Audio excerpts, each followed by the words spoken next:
Oh, what a day! What a lovely day!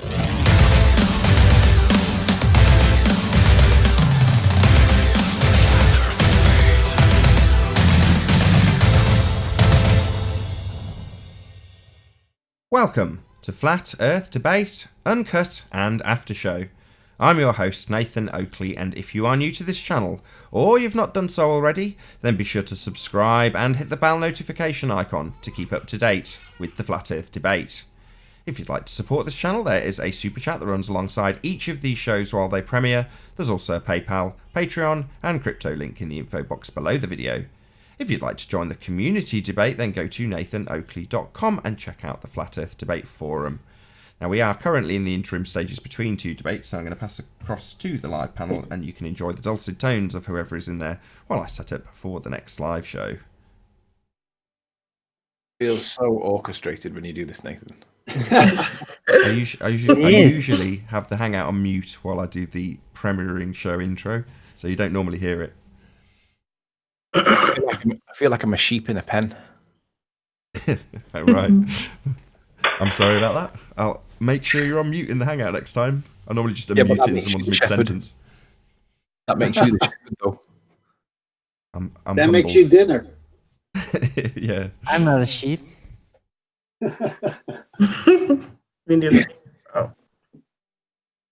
So, Jessica, I'm assuming that you're in the States.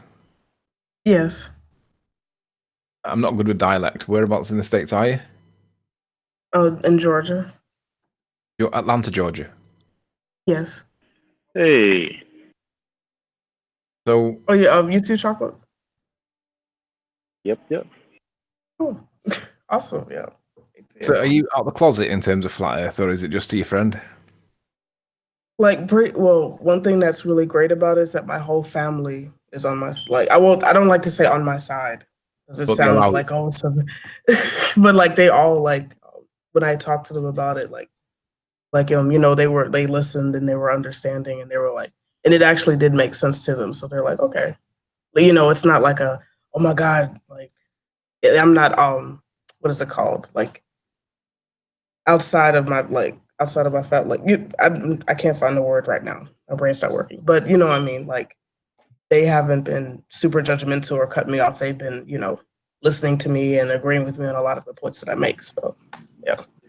They haven't banished you. No, they haven't. They haven't been like, oh my God, we need to put her in an insane asylum. None of that's happened. So that's why I'm really thankful for that. How did you come to the fire? It actually started off with there was this guy named Santos Bonacci. I'm not sure if you've heard of him. Oh yeah, we know. And he was like, I'm actually really well versed in astrology. Like I've been studying astrology for about 5 years, and so I've been really really into it, not the surface level stuff. He was giving a presentation. He was talking about the Earth being flat and geocentric, and at first I was kind of like, I don't know about that. But then the way he broke it down just started to make sense to me. So I started to look for a more solidifying evidence for me, and then I stumbled across Eric Dubay and his videos. And his videos really kind of, but in a way, they almost sealed the deal for me. Not completely. Like I had to still do a bit more of my own type of thinking, my own type of observations. And once I did that, I was like, okay, yeah, it's definitely, yeah. How long did it take to realize? It took 3 months of just looking at everything. I looked at the entire history of how the globe came to be in the first place. And that's what really helped me to get, along the way, instead of just looking within the whole flat earth, the whole flat earth thing, looking at how the globe was formed. That's what really, kind of came to that realization for me. I was like, oh, okay, this is something that they built. This is just something that is, so I was like, okay, there's something to this. And then that's how I got more interested in the topic. And now that's pretty much all I look at is stuff about flat earth and the scientific, the whole conspiracy, the scientific rhetoric, everything, that whole thing. Cool. So me and Ranty and Nathan are both in the UK. Ranty's in Blackpool. Yes. I'm in like Liverpool, Manchester way, and Nathan's just south of Birmingham. And then everybody else is. I'm not sure where everybody else is from. The rest are from the States, I guess. Yeah. Okay. I'm from the Netherlands.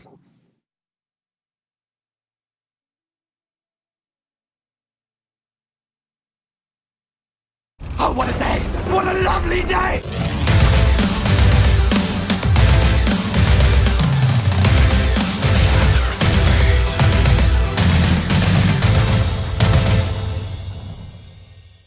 Welcome to Flat Earth Debate Live. I'm your host Nathan Oakley, and if you are new to this channel, or you've not done so already, how dare you, then be sure to subscribe and hit the bell notification icon to keep up to date with the Flat Earth Debate. If you'd like to join the community debate, then go to nathanoakley.com and check out the Flat Earth Debate forum. If you'd like to support the channel, there is a super chat that runs alongside each of these shows while they're live. There's also a PayPal, Patreon and crypto link in the info box below the video. Most importantly, if you'd like to join the discussion, simply mute the page you are currently watching, then click the link in the info box below this video to join the panel and express your views on the shape of the Earth. If you do join, please don't swear. If you do, you'll be ejected, and if you are, please don't try to rejoin the stream using sock accounts. You'll be warmly welcome back on the next stream. Please also share the show on Facebook and Twitter. Sharing the show obviously increases the live audience, but this in turn increases the chances of a more diverse panel, so please share the show. And one last time, if you're new to this, my second channel, if you're watching live, then be sure to subscribe and hit the bell notification icon to keep up to date with the Flat Earth Debate.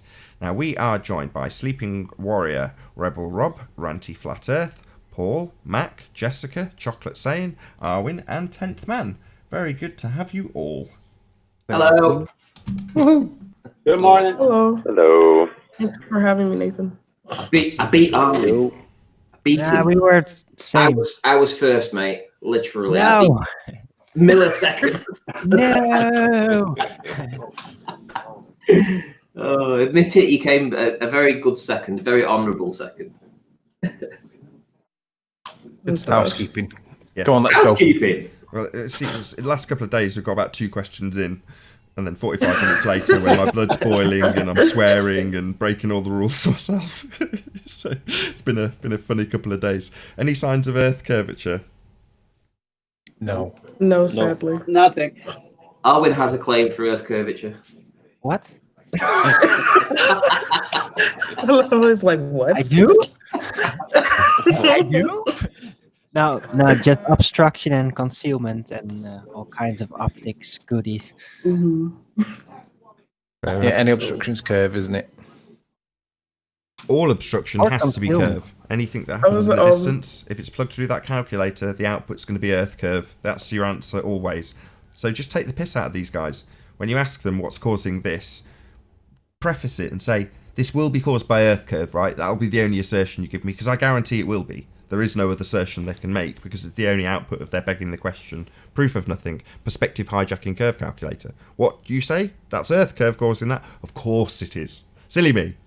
What else would it be? Any signs of axial rotation of the Earth-based variety? No. No way. No. No. Ring laser gyroscopes. If only we had a pilot to come on the show.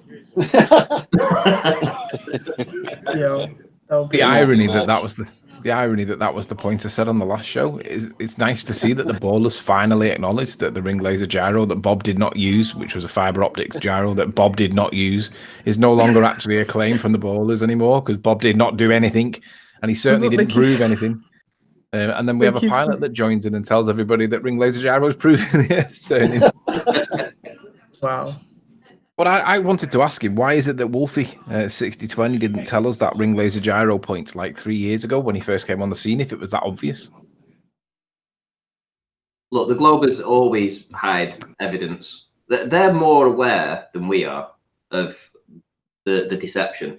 Yeah, well, Let's the be net's fair. closing. Every Yeah, I time we know. say something and they call us silly and then we have a conversation about it and then we go away and work out what they've just said and then we work out that it wasn't true and then we come back stronger It's happening in all areas. That's why we have housekeeping, because all of these points can't be demonstrated within scientific method to demonstrate that the Earth is actually spherical, turning, gravitated, or anything. Yeah, if you think these aren't controlled opposition people that already know the majority of the arguments and what to expect, where we are in our research, then No, not all of them. Some of them. Rumpus is probably paid because he absolutely knows it's not a sphere. But I don't think people like Lewis or Dawn are. I think they're the guys that are victims of deception and don't realise it because they're brainwashed. They're just useful idiots. Well, how would you know if you were brainwashed? They're a useful idiot. That's exactly the term. Right. Brainwashed, whatever. They're still useful idiots. It's like that Gary Awesome fellow. Has he deleted his channel, or is he still around? He came into the chat a couple of days ago, actually, on his second account. Ranty shouted him out, and when I didn't realise at the time, but it was because he was actually in the chat. He made a song about me as well. I'm flattered. Thank you, Gary. What was it? I'd love to know what the words were. Oh, he's calling me a jackass, and etc. etc. Hello, Lioness of Judah. Good morning. How you doing? Hey. I did have a question since we're on this part of housekeeping. I get asked all the time, why is it that the Earth is flat? Since I believe the Earth is flat, all the other planets are spinning balls. And so what I did was I looked up a planet. I looked this up. I just had this discussion with the scientists. So hold on 1 second. Can you just pop yourself on mute if you're not talking, Lioness, if you don't mind? Okay. Same goes for everybody. If you're not talking, if you can just keep yourselves on mute just to avoid feedback, that'd be brilliant. Sorry, can you say the end part again, Rebel Rob? Can you hear me? Yeah, we hear you. Okay. So what I did was I looked up planet. NASA says that a planet is a celestial body that orbits the sun. It must be big enough to have its own gravitational force. And that gravitational force, which is what I didn't know that they were putting this information out there. They said that the planet gets its spherical shape because of the gravity. That's something. But anyway, so my thing is, if the Earth spins and we can look up, we can use our P900s, we can use our telescopes to look at these other planets or wandering stars. And we never see them spin, we never see them rotate, we never see the other side of the ball, since ball huggers think that these are balls. So why is it that the Earth is the only one that they assume spins and the other ones don't spin?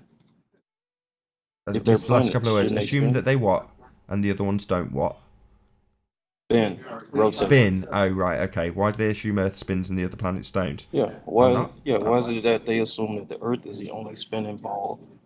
And when you look at the other planets, they never rotate, they never spin, but they assume that those are planets just like Earth is. So if they don't spin, then why do they assume the Earth spins? Not 100% sure that is the case in the heliocentric model, though I was under the impression that at least some of them do spin. But okay, I wanted to make sure I was correct on that. that's something I'll have to double check. So, yesterday. Is anybody else? I don't want to say they don't or they do and be wrong. So, is anybody more familiar with which of the planets, if any, spin? To be honest, someone's got their gate open, and every time that you two are speaking, I'm not hearing the conversation because someone needs to mute. Yeah, Arwin. Get out, Arwin. What? No, I am muted. No, I don't mute through the panel. I just mute through the button here on my What mic. was the question, Nathan? About, was it to do with gravity? Which planet's spinning it? I think it was. Yeah. Yeah. If they assume that the Earth is spinning and we never see any of the other planets spinning, then why is it that these ball huggers believe that Earth is the only one spinning? Well, there is evidence to suggest that Jupiter spins. The storm, they tell us, spends 6 months on our side of the Earth, and the storm on the other side of the Earth, we don't see. On the other side of Jupiter, we don't see it. I don't know whether that's true or not. I've just heard it said. But has that actually been Yes, but we haven't compared seen to it. actual observations or with that weird CGI version? It's so hard to tell because actual observations of Jupiter are that blurry that they actually look like CGI. I don't think you can distinguish between computer-generated Jupiter with the eye of the storm and the thing that we actually see when we look through the telescope. It's so difficult to tell. So the answer to that one Really? is I don't know. Really? Yeah. Yeah, with the sort of stuff that you can buy domestic telescopes, you're not going to see that level of detail. So no, but that's not to say that Apollo might come on and he's got access to a much better telescope and say no, you can see storm details or the everlasting storm, the eye that goes round and round. You might be able to see that with his telescope, but I certainly haven't, and to my knowledge, with a domestic telescope, you couldn't see that. So you'd need something bigger, and the only person I know who has access to stuff like that is Apollo. Well, let's not forget about the hexagonal storm on top of Saturn. Right? Yeah, the cube, right? Well, it's a hexagon, but yeah. I have a question. Is that okay? Or was someone gonna say something? Why is it that all these further planets they say so much about and show solid or solidity, but then when you show Venus and it just looks like a light that's in and out, vibrating. It doesn't even look like a planet. Hang on. What are you comparing it to? Are you talking about people who film Venus with a P900? Because you can get all sorts of crazy focus effects with that particular camera, and there is quite a few of them about where people say, "Oh, look at the magical effects of Venus." Well, no, that's not what it looked like through my telescope. Let's put it that way. Yeah, that's what I'm trying to figure out. Is the pictures through the telescope akin to resemble the ones through the P900, or does it show a solid object? I'd say it looked more solid through the telescope than what is represented when people. There's a slight glitch, as I understand it, and it's negated by like slipping a white piece of paper in front of the lens while you're focusing, and it'll overcome the problem. I can't remember. It's a couple of years ago since this got discussed, but certainly one of the first people was like Eric DeBay filming stars, and you got this really weird effect that it was showing. And when I saw it, I was like, that's not what I see. Yes, it's very magical, but it seems a glitch with using a P900 to stargaze.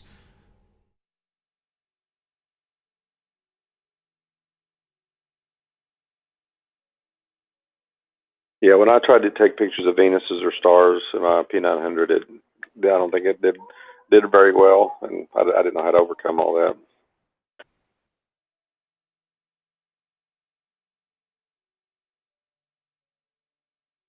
Either way, this doesn't really address the question. I certainly haven't seen any of the lights in the sky spinning. I know that there is, to a certain extent, possibly you could see that with a domestic telescope. Not in my experience, and not from anybody I've seen streaming their better telescopes than mine on YouTube. So that's not something I've seen. Hopefully Apollo will drop us a line in the chat if he's around, or he hears this and say, "Oh well, actually I've looked at Jupiter and this is what I saw." But until that time, I tend to trust what Apollo says, even though he's a globehead in that regard. He just tells us what he sees through his, well, it's either on a sensor or occasionally he has put an eyepiece actually on those telescopes and looked with his own eyes. But either way, he can still tell us what the outcome is from something that is literally pointing at that light in the sky, and how much detail you get out of it, and whether or not you conclude that the thing's spinning. Right. No, Deborah had a question. Oh yeah, I did. What was that? I forgot what it was. Oh, I was saying. I wanted to ask, like, what you all thought about sonoluminescence. Like, if you ever have seen videos about that or observed that before.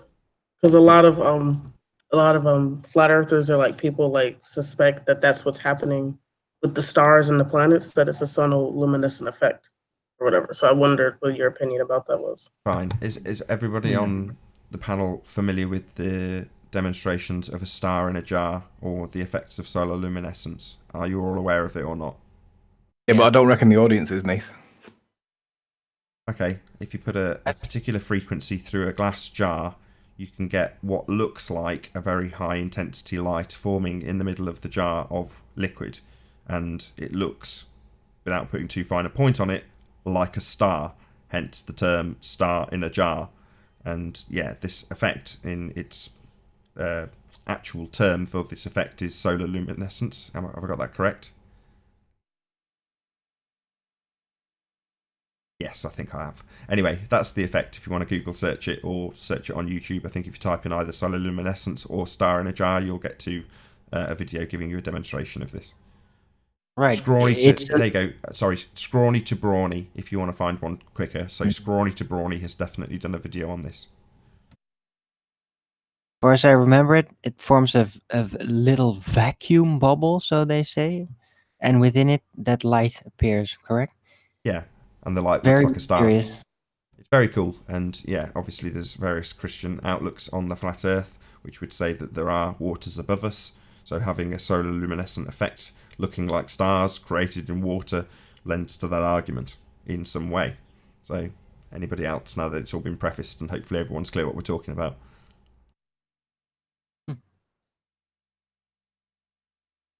Yeah, like when I first found out about that, I thought it was like just so amazing and compelling, and also like there's lots of videos like where people like feel like having the sounds of the stars, which I thought like I was kind of like iffy about the like, how are they getting the actual like audio? Like I'm wondering, I was a little confused about that, but like just the effects itself and them showing like the different hertz and like how it was forming the water and everything like that. I thought that was pretty cool. Like I just wanted to put that out there. Well, it's a very interesting concept, but one has to realize about the setup of that experiment that allows that phenomena to form is that it is a specific container-based phenomena. So, Right. yeah, maybe above some kind of physical layer, a glass or a barrier, there might be water, but that water would itself have to be contained as well. Right, And then exactly. That's why it's still perhaps, speculative. right? Like, how could that work? How could a moving container above? It's so weird and mechanical when you approach it like that. And yeah, there's still the holographic aspect, that the inapproachability factor. There's just more to it than how is some kind of light phenomena being created somewhere locally. There's more to the globe of the heavens than just that. But it is a fascinating phenomena, to say the least, in my opinion. Yeah, it's something to think about. I think the term is cymatics, when you introduce sound to different things and it causes geometric shapes to take form. Is that right? I believe that's the word. Yeah, Right. division in the space because of the pressure caused by the resonation. It's very yeah. Now that I would like to talk. that binocular telescope on Mount Graham that the Catholic Church owns with NASA is supposed to be a listening type of device telescope. They're not really looking at stars, but they're looking for noises in the heavens. That's what I heard. Really? Yeah, that's that binocular one, which they call Lucifer. Isn't that the I one did at the not know Vatican? that. That's yeah. Okay. I have a question. Need to I'll look. talk about that picture. Oh, did you have a question, Lioness? Yes, I do. I was watching television and kind of like they were going up a hill. Obviously, we know when we go up a hill, there's like a struggle to continue to go up the hill. And I just started thinking about the globe Earth, and I was just like, we never feel that. Well, of course, it's not. I don't believe in the globe Earth, but I was just thinking like, I understand that they say gravity keeps us stuck to the ground, but that wouldn't stop us from feeling a downhill motion. Like, okay, when we're on the earth and we're on a hill, we're still on the earth where gravity supposedly is acting upon the earth. So why do I feel myself go down the hill, but on earth that's supposed to have a drop, we never experience that drop or the struggle to not go down? or to stay up. And I just, it was like, it automatically hit me. I was like, we never feel that, but on a hill, you feel it, which You're is right, still but on the earth.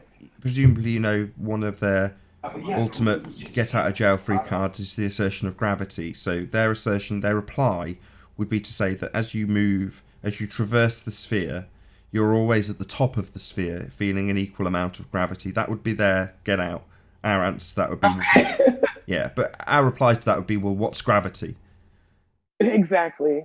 But what I'm saying is, when I'm on a hill, shouldn't gravity still be acting on me on that hill? It's still the earth. Yeah, The hill absolutely. is You're the right. earth. You get what I'm What you're saying is, if they claim that there's a geometric drop from your feet in all directions, well, when you It should be the when you same way on the actually hill. experience geometric drop, you know about it, and that Yeah. you never know about anything other than a flat plane that you're experiencing. Right. I just thought it was so weird because I was watching them and they were like fighting hard to like traverse this hill. And I'm like, we never experienced that ever. The I funny just thing wanted to is hear about, somebody else. oh, sorry. Sorry, Arwen, go ahead. No, I'm sorry. I interrupted. Somebody's making noise in the background, by the way. But Yeah, it's horrendous, whoever it is. the funny thing about the high mountains is that they used to build outposts on it because you could see very far, like very, very, very far under certain circumstances. That's like the advantage of a mountain. While on a globe, that shouldn't matter as much, really, Mm-hmm. because it's all going to be falling down anyway. Mm-hmm. The difference between standing on a mountain, Yeah, and on a mountain, it should be even more exaggerated. I'm sorry. Yeah, no, Should but be even more exaggerated. you see so much more, so Mm-hmm. further. So yeah, doesn't really. Am I crazy though? Does that make sense? Does it not make sense that on it I should feel the same thing on the earth as like on a That's hill? not crazy at all. No, you make total sense. You make total sense because you're attuned to your five senses. If you Right. go to Magic Mountain or a carnival place and you get on these wild rides, your senses tell you you're moving, you're going up, you're going down, you come down, your stomach's all over the place. But then they say the Earth's doing the same thing, but you'd never feel it. Mm-hmm. Yeah, Mm-hmm. that's you have to believe. You have to believe that it's doing all this. Yeah. Don't Well, say that's the like the word. guy. You have to believe in the magic. Well, that's Don't like say the the guy who word, said he was a Jessica. pilot on the first show. He said that his gyro said that the Earth is moving 15 degrees. And when Nathan says, okay, well, then that would mean the Earth is moving underneath, he got stuck because the Earth's not moving underneath.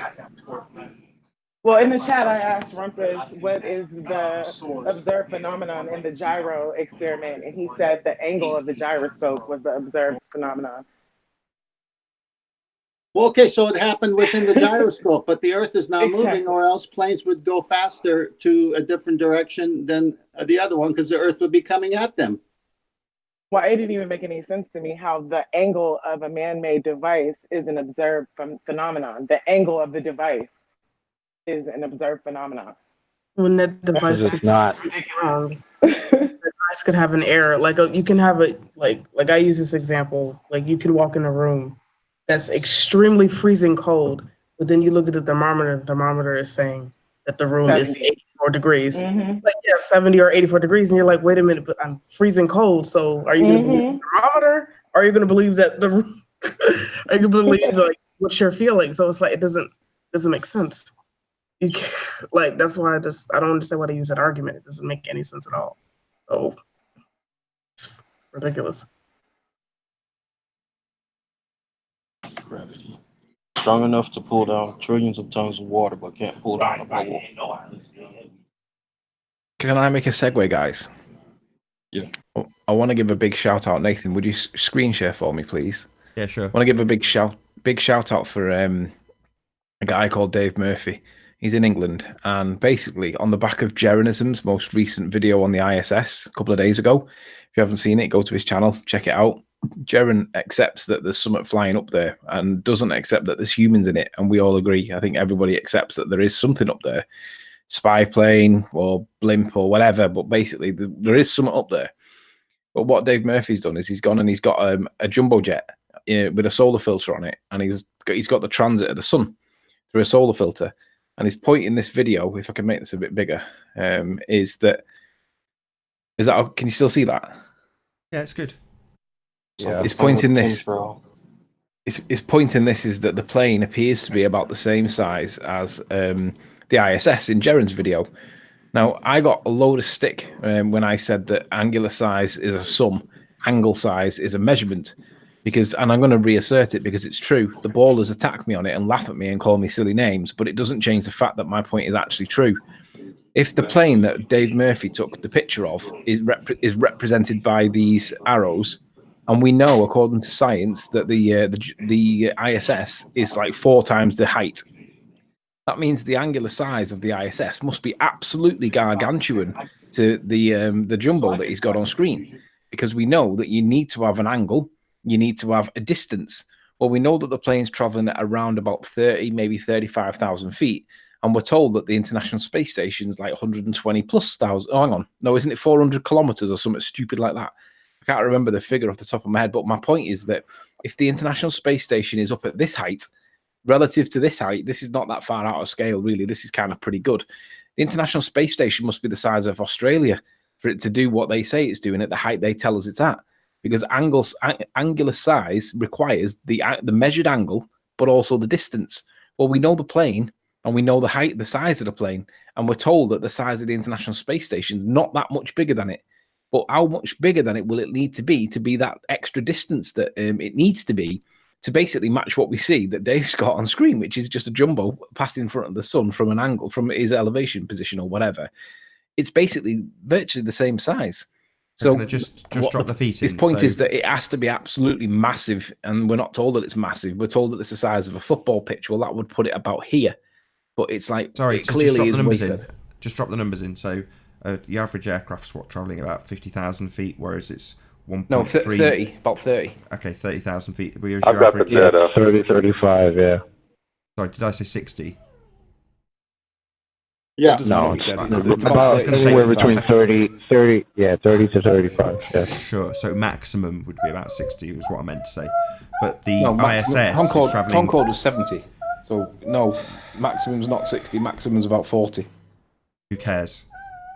So the ISS is traveling at 1.3 million feet, or 250 miles. Yeah, and they say it's the size of a bus, right? Or is it? It's a football field with the solar panels on it. Yeah, about the size of a football field. With the panels on it, yeah. Yeah, the thing is, is, how much further? I mean, somebody could do the arithmetic. I did.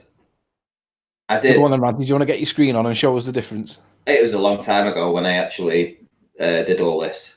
But I remember that the calculation I worked out, what you see passing the sun, the moon, is essentially the right size.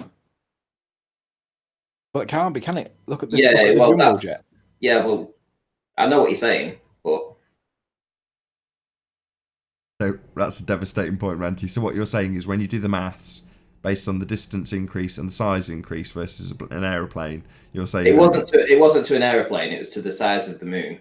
So I did it based on the moon. What should you see? What size should you see with the moon? What size should you see with the ISS? And I gave the distances that they tell us and all that kind of stuff. And essentially, it was the correct proportions.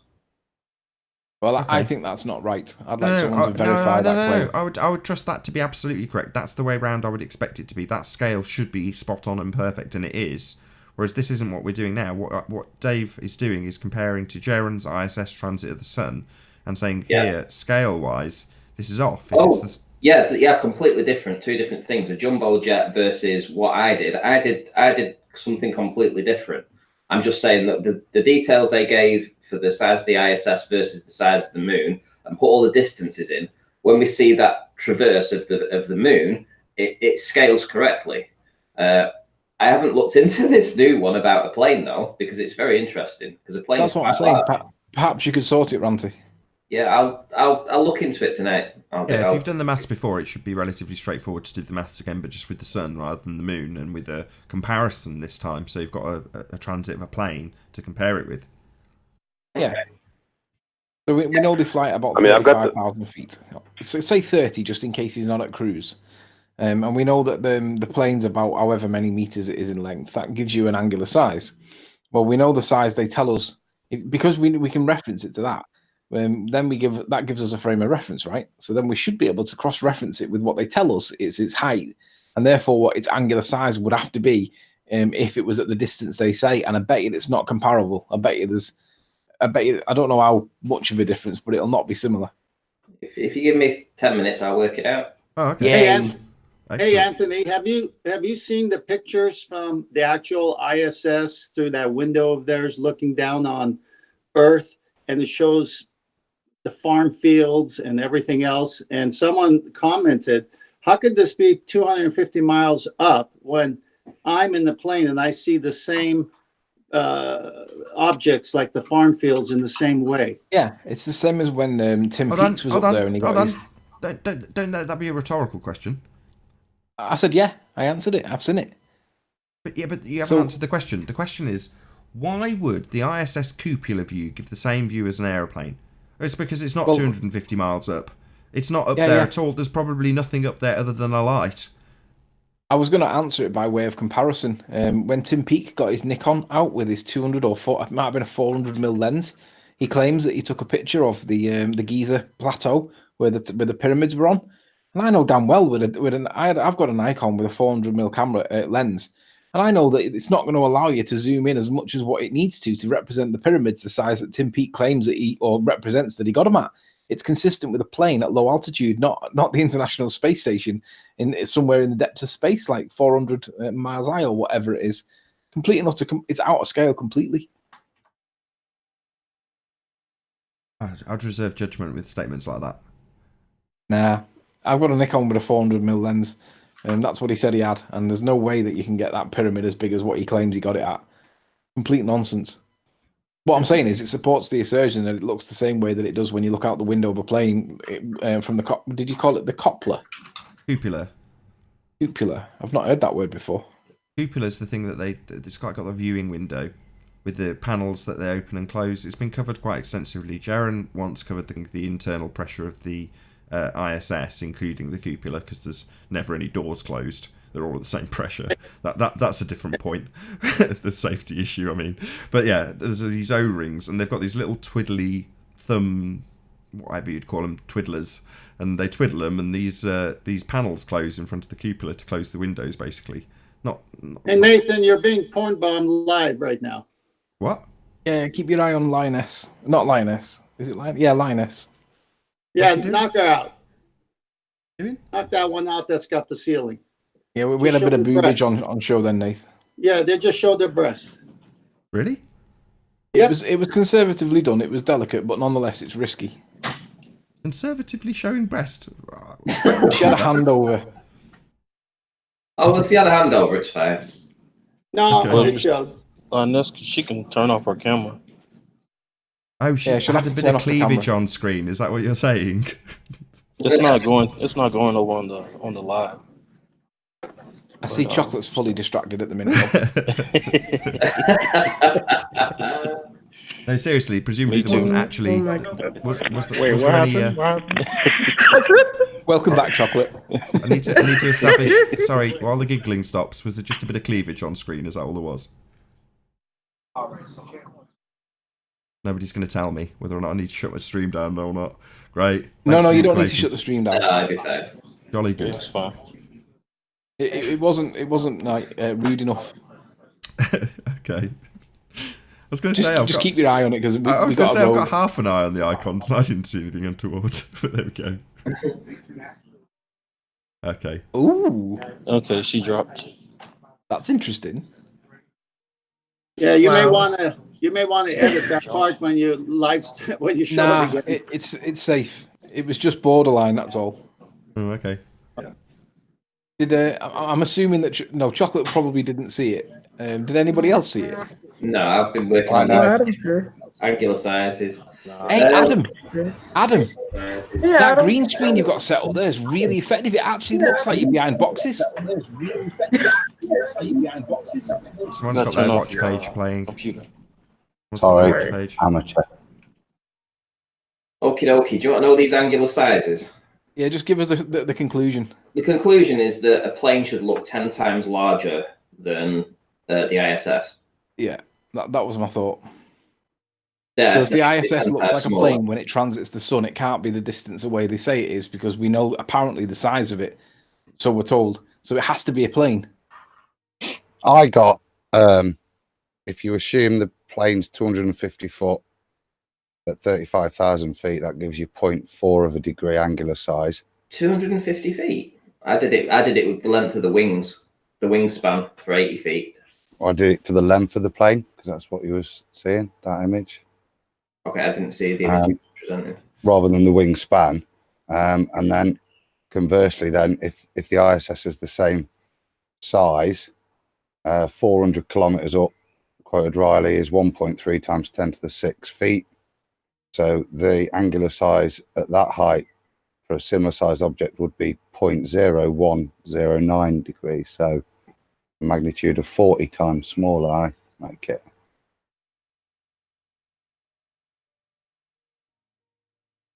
Sorry, you'll have to say that again. That's a big difference. Did you put 1.34 million feet in to the ISS? Yeah. Okay, because I did too. So I got an angular size of that, considering it's 356 long, of 0.015 degrees. Yeah, so that's just the differences in our size of input size, isn't it? Yeah, so it's the same magnitude then, isn't it? Yeah. So the distance, 1.34 million miles, size 356 feet, gives you an angular of 0.015. 0.0, yeah, 109, yeah. 0.01. And then with the plane, if it's wingspan, we end up with 0.152 with a distance of 30,000 feet. So if you've got it cruising at 30,000 feet and it's got an 80-foot wingspan, it's going to come out at 0.15. Yeah, but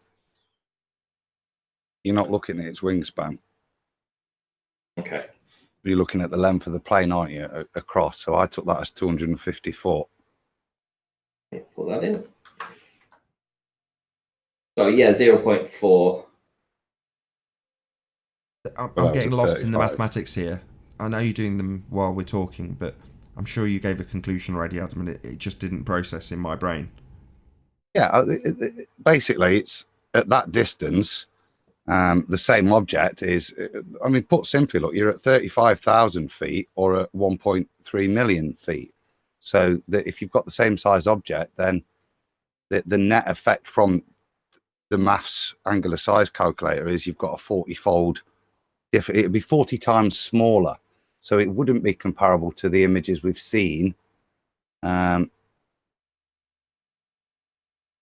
If you're just taking standard maths as your example, that's the reason for the effect. Can you present those images again? Yeah, the ISS that'd be and the good plane. idea. Yeah, good idea. I can. So I'd like to see this because we've worked out essentially anywhere from, if it's 30,000 feet or 35,000 feet cruising, we're looking at anywhere from probably 30 to 40 times smaller it should be. So basically what you're saying is it should be a dot. You wouldn't even see it, right? Yeah, which kind of makes sense, doesn't it, really? If it's 400 kilometers away. You got a comparison. So I want to. Sorry to interrupt. Sorry. Can you get the comparison? So can you go and get Jaren's image? Say that again. Who else? Arwin. So that we can keep both. I've got it. What? No, it's okay. Paul's got it. If you can stay on the image you were just on from Dave Murphy, Anthony, and if Paul can bring up the Jarenism image. Sun are the only visible items in an. I can sort it. At full speed. Perfect. So we can flick between the two now. There we go. That's perfect.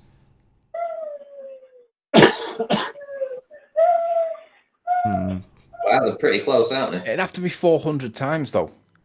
No, Let's 40. put this into perspective. Let's have an issue here, right? Hold on. Before you do, you've just given us 10 seconds to study the two in comparison.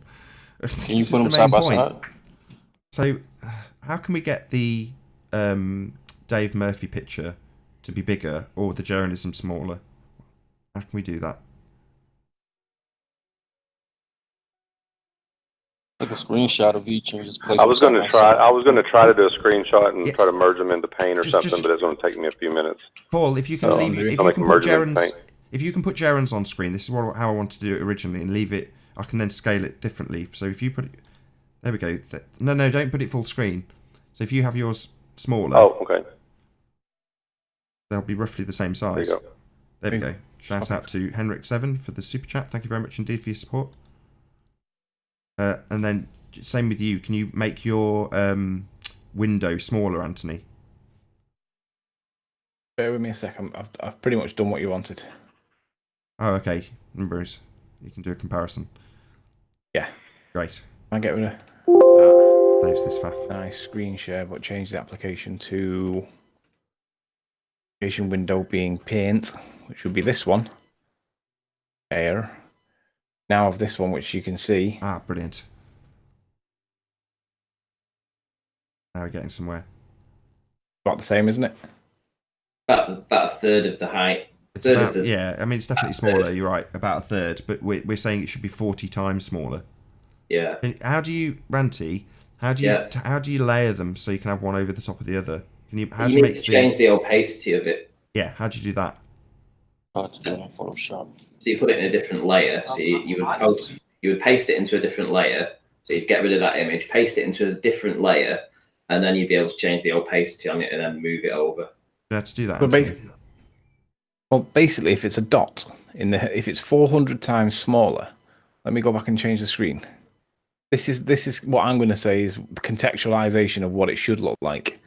This is apparently this is where is it? It's that one, isn't it? This is apparently an illegally obtained drone footage of an A380 taken off in Mauritius.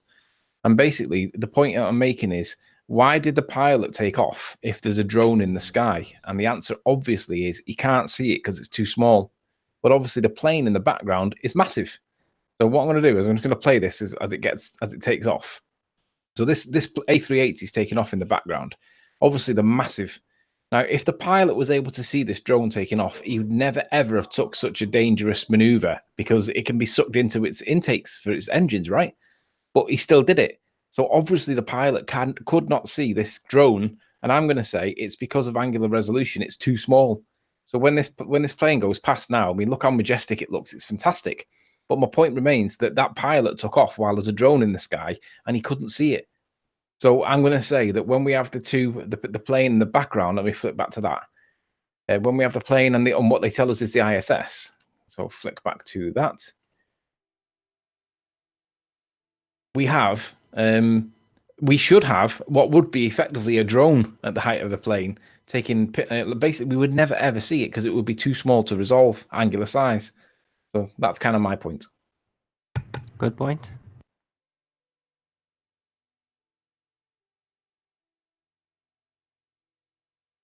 Speaking of drones, can I plug my Perfect. drone fund? That's it. That's just what I wanted you to do, Anthony. Make it nice and big so it's at least one shot. Oh, can you pop them back on?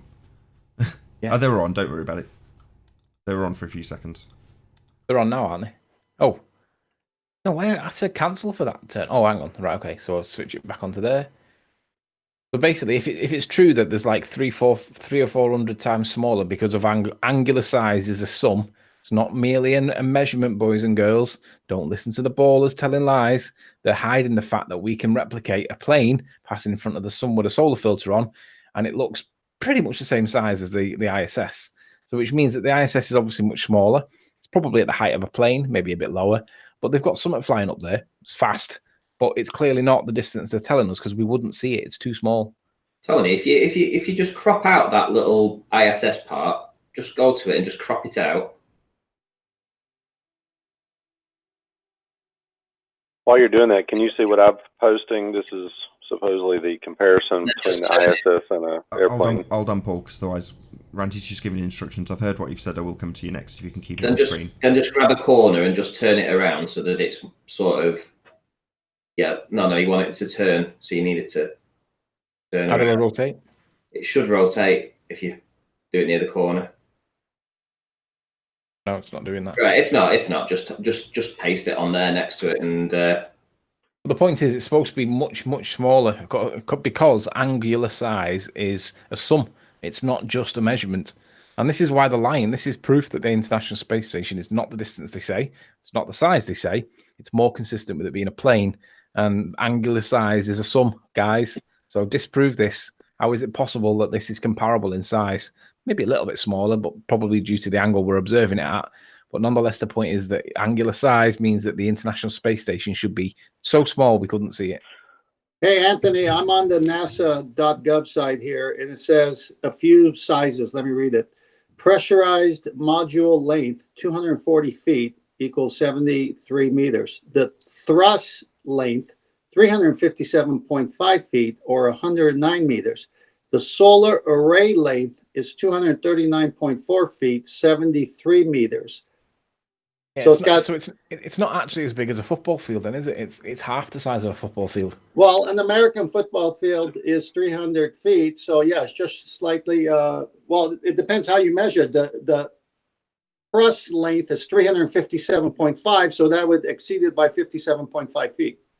Yeah. But the pressurized module where they're actually going in and out and, doing their stuff is 240 feet. Well, what mostly matters is the girth of the whole thing. So maybe it is very long, but look, a needle, you don't see it very far away either because the girth is very minute. So technically Riley is correct, and I think that even if you try to compare the images that are supposedly being viewed from outside of the ISS, you don't see any objects that are ISS size on the Earth anywhere. You can't see that detail. So why could you then see that detail from the Earth into the sky? be true there, Arwen. Girth and length is very important. I knew it. Ranty is stupid. Okay. I just caught that, and I wish I had. All on you. Oh, man. If you'll get your heads out of the gutter, I've got a diagram that shows the comparison. If you guys want to flash that onto the screen, you can just share my screen. I've had it up actually while 10th Man was describing it. So yeah, I did have it up on screen. Okay, sorry. I just want to make sure.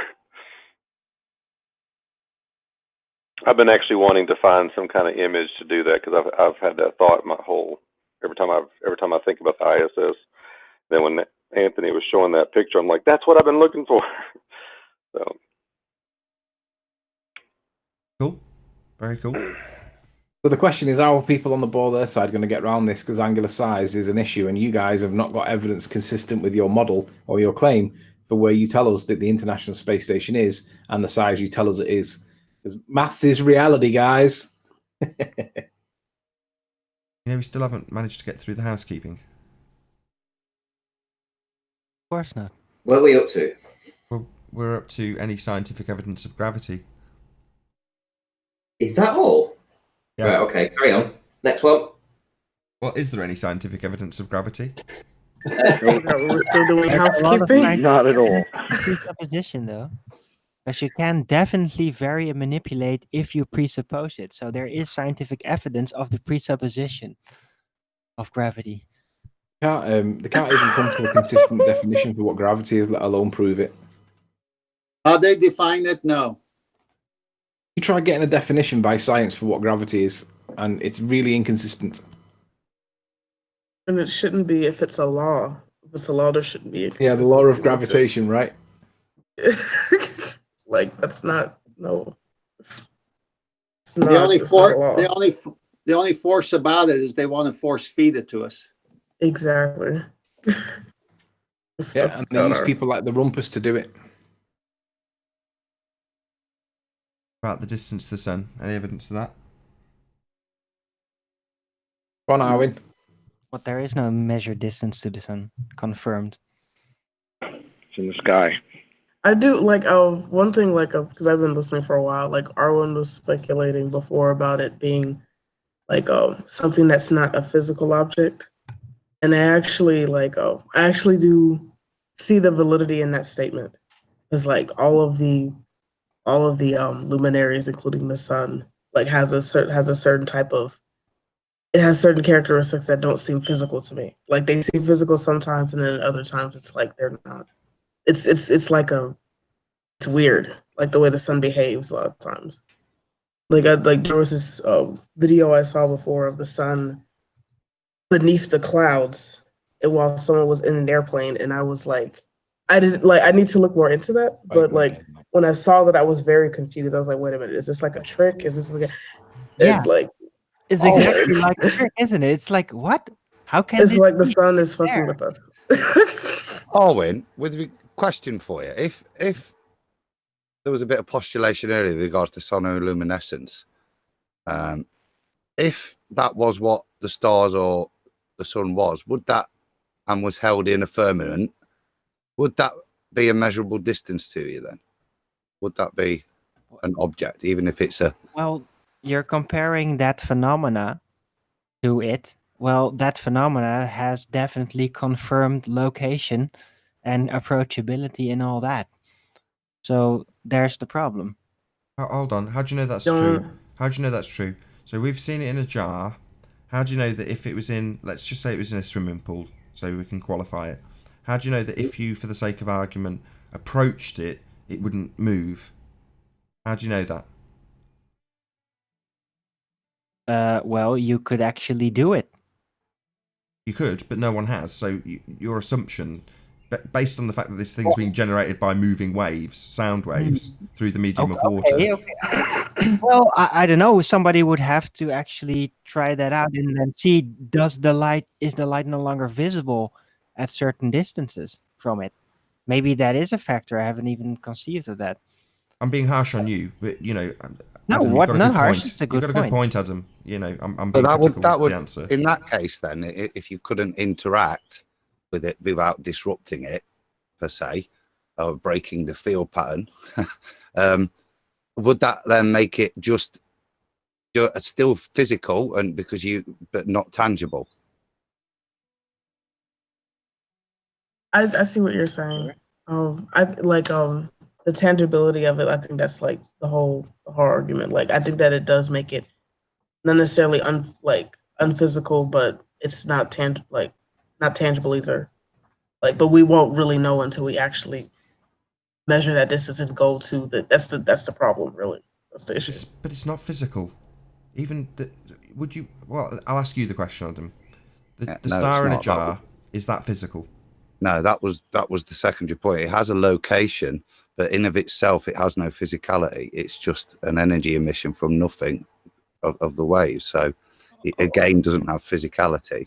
That was the initial point. Hold on. You could say the same about a general lamp. You know, the I'm light glad you got coming all that from the out, lamp Adam. isn't physical either. But it is created. No, the lamp from comes from the physical filament, process. doesn't it? The light's produced from the filament, from the heating of the filament. So Yeah, the light doesn't come like it's not the light bulb that's necessarily emitting the light itself. It's like a chamber, but it's not. That's not the source of the light. Basically, I see what you're saying. I might have worded that incorrectly, but I know what you're saying. How about that word, Adam? Source. exactly. So the Right. source of that light wouldn't be, would it, where the light is seen? It's the source technically would be the emanation point of the wave pattern that's put into the water. Right. Okay.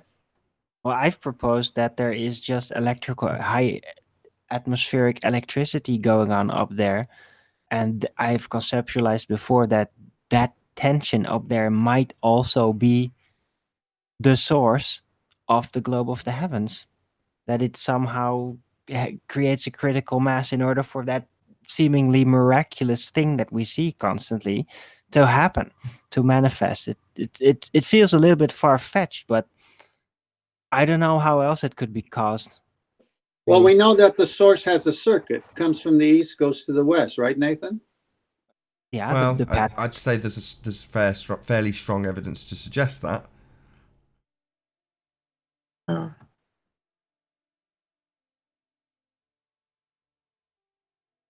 So that would conclude that since we know the Earth is not moving, the source is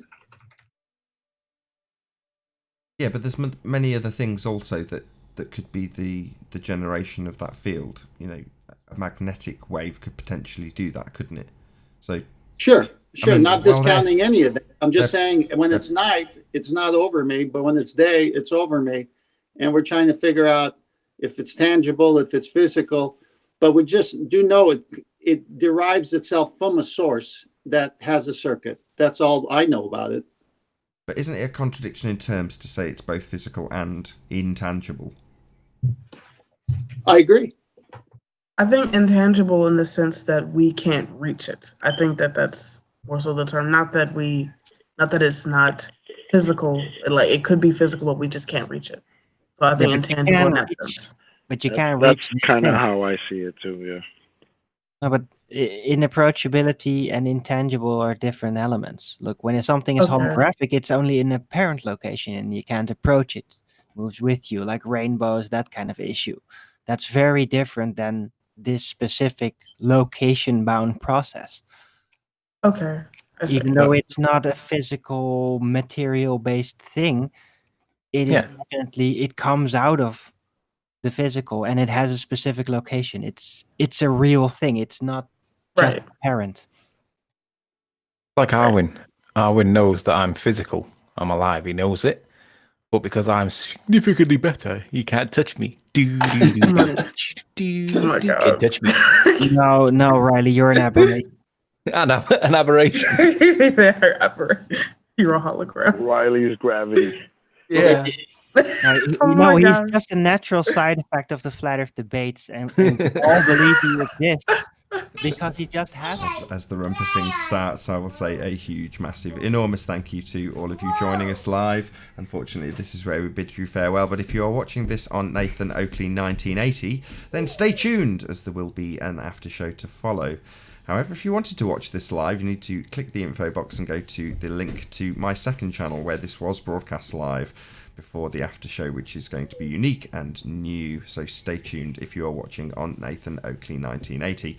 A massive thank you to all of today's debating panel for making this live debate possible, and of course a massive thank you to all of you in the live audience. If you need something to keep you occupied after this live debate is over, then go to nathanoakley.com and check out the Flat Earth Debate Forum to keep up to date with the community debate. I've been Nathan Oakley, and I'll see you all in the next video. Stay tuned if you're watching on Nathan Oakley 1980. Oh, what a day! What a lovely day!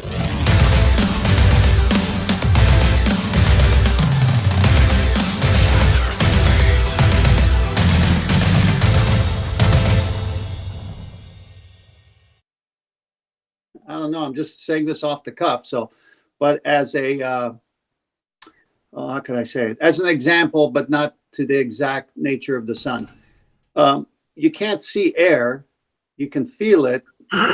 You could contain it in a container. You can't see it. Can. No, yeah, but you see the dust. You see dust, but you don't see the air. Yeah, you can see Depends on how particles clean the within air is, though, right? That's called That's visibility. so funny that you. No, that's so funny that you said that because I had that exact discussion with someone before. Like they were talking about like the only thing that's real, the things that you can see. I said, "Can you see air?" And he's like, Yeah, "Yes, what I can about see the love? dust." Well, you What can about deduce pressure and turbulence Exactly. from its behavior with assistance of particles. The study of turbulence has been done basically with smoke in rooms Well, that have well, let pressure and all me that. finish. Let me finish my point to Anthony and see what he says. Okay. So the sun, we feel the heat from it. We know it's a light in the sky. We just don't know its properties exactly. Mhm. The air, we feel the air, but it's tangible in a way to where you can contain it in an oxygen tank for later use. You can feel it as you strum your hands across the space in front of you, but it's invisible. So maybe the sun has similar type of things. Well, the only thing that we can all agree on is that the sun is light.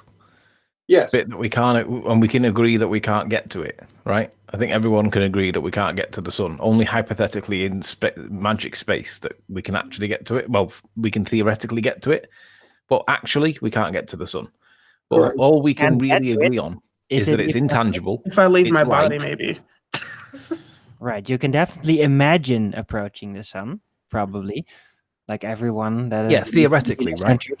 But can you reach it? Can you even approach it? Like, is there any kind of sign when you try to approach it that you're getting closer? I always wondered You know? why Icarus, the mythological creature or person, tried to fly Yes. to the sun. Now, whether or not that's true isn't my point. My point is that let's just suppose for a moment it is true. Then that guy back then presumably had the desire to go and see what it is. You know, like if you see a good-looking figure at the other end of the swimming pool through your spectroscopy telescope, and you think that person's really pretty, but then when you get up to it with your own eyes, you realize actually it's a bloke. It just looked a bloke in drag. It's not actually a girl. I wonder whether Icarus had the same kind of quandary in that people were saying, yeah, it's clearly the sun and it's clearly that far away, and he's literally gone up there to try and prove whatever. Who cares whether the story's true or not? The fact is the story exists, and I can understand that it kind of represents the argument that it must have been having. What the fuck's the sun back then? Are you trying to say that Icarus was a tranny? I'm saying that you can't tell what you're looking at unless you get closer to it. So this is the thing. I don't think that he had time to even like postulate everything, like all of that, because by that time his wings melted and he died in the ocean. So I don't think he had time to think about all that. Well, the myth says that his wings burned up in the sun. That seems like he went to the sun. I thought it was that he was burned trying his to go. wings in the sun, getting too close to it. Again, suggesting a possibility. It seems much more likely to me that he went up too high, and then perhaps maybe his wings froze up or his muscles froze up, and then he just crashed down. Oh, yeah. I mean, we're all begging the question that this story is actually true. Practically speaking, it's clearly not true, right? You can't make wax wings and expect to be able to lift them, let alone fly with them. Actually, I think it was allegorical. Actually, it's a good idea for a chicken restaurant. Icarus's wings. I don't know. Whatever we can do. Like cannibalism, sort of. I think it's clear that we can all agree that the sun's not something that we can attain. Well, haven't we seen footage, pictures, and video of the sun in the clouds? Clouds in front of it, clouds behind it. You guys seen the video where the guy was flying the plane and the... Yeah, I was mentioning that earlier. Yeah. That's trippy. Trippy film. It's what? And I was just like, okay, I'm not gonna. I'm sorry. Oh, I was just saying, that was kind of it for me. I was like, okay, we have no idea what the sun is. When I saw that, I was like, okay, no, it's still a mystery. Yeah, but we're counting that as actual footage, right? As real footage, right? Or fake? It looked pretty real to me. Like I still feel like it does need to be verified because you should verify everything. Don't just take videos or anything like that. Well, my whole point is, if the sun is as hot as we're being told it is, it should have burned up everything around it. Should have burned up the clouds. Should have burned up everything in the atmosphere. Should have burned up the entire plane as well. I mean, they say it's a gas inside of a vacuum, so it's and it's like all these nuclear reactions and stuff like that. Not having gone there, and they claim to know what the core is. It's just a bunch of ridiculousness. Like it's fusing hydrogen supposedly. I had a baller challenge me to delete my channel if I could satisfy him that there was gas pressure contained within a vacuum. And I said, go on then, let's hear this. And his claim was Jupiter and Saturn are both gas giants. He said, there's your proof. And I said, how the fuck are you going to prove that, you dick? He was claiming victory though. And I'm like, you dickhead. I'm not going to give you that. Prove it. But the guy who said that he can tell his gas from a telescope. No, he could tell his gas from reading it in a book. That's how he could tell. It does seem to be like a punch, not Punch and Judy, a Sooty and Sweep like play that they're doing with us. I think that they're actually laughing at us most of the time. I don't get the feeling that when they're giggling on the International Space Station. I don't think they're giggling because that euphoria, because it'd wear off very quickly, wouldn't it? It'd be cool for a couple of hours, and then to be honest, you try sleeping where you can't get your arms under the pillow. I mean, that's going to drive you mad after a while. But they always look like they've only just got up there, and that's why they're all giggling like school kids. But the reality is, they appear to be laughing at us. They're not giggling because they're excited, and if it was because they're excited, it's because they've only just gone up there. It's not because they're living up there. Just on first impressions, when you look at today's astronauts, so-called, versus in the 60s when I first, saw all the astronauts and what it took to be an astronaut, they have dropped the ball on the fitness and intellect, and these are actors. You could tell they're actors. Clearly actors, yeah. But the problem is most people don't realize it, even though they get told it. It's like they don't want to believe or don't want to wake up. It's like I'm asleep, leave. You know, like when you are asleep and someone's trying to wake you up and you're like, get lost, leave me alone, and then you roll over. That's like what they're doing. It's like, come on, this is blatantly obviously fake. Yes, it's a dream. It's a spell. Cognitive dissonance. It's a giant enchantment on the minds of man, using their imagination. They don't want. Within it. They don't want to be woke Spell. up. That's the thing. They don't want to be woke up. That's why we woke up, because inside of each one of us in this panel, there's something saying, I want the truth. And we fight for it somehow. And these other people, when you show them obvious contradictions or lies or fake footage from NASA, oh, okay, so what time is the ball game? I mean, they don't want it. Yeah, they don't want it, but they're in the conversation because they need to be here for some reason. There's something that keeps them here. And yeah, no matter what evidence that you present to them, I mean, I don't know how they can get past that ISS one, that angular size that we were just talking about. They can't get past that mathematically. They're going to have to do some crazy bullshit to get past that. Yeah, especially with that cupola picture showing farmlands that I see from an airplane, the same size. Yeah, it's complete and utter horse shit, isn't it? Cognitive dissonance. That's what it is. Or just outright dumb fuckery. Well, I like to do puns, so here's one. We are more on the ball than they are.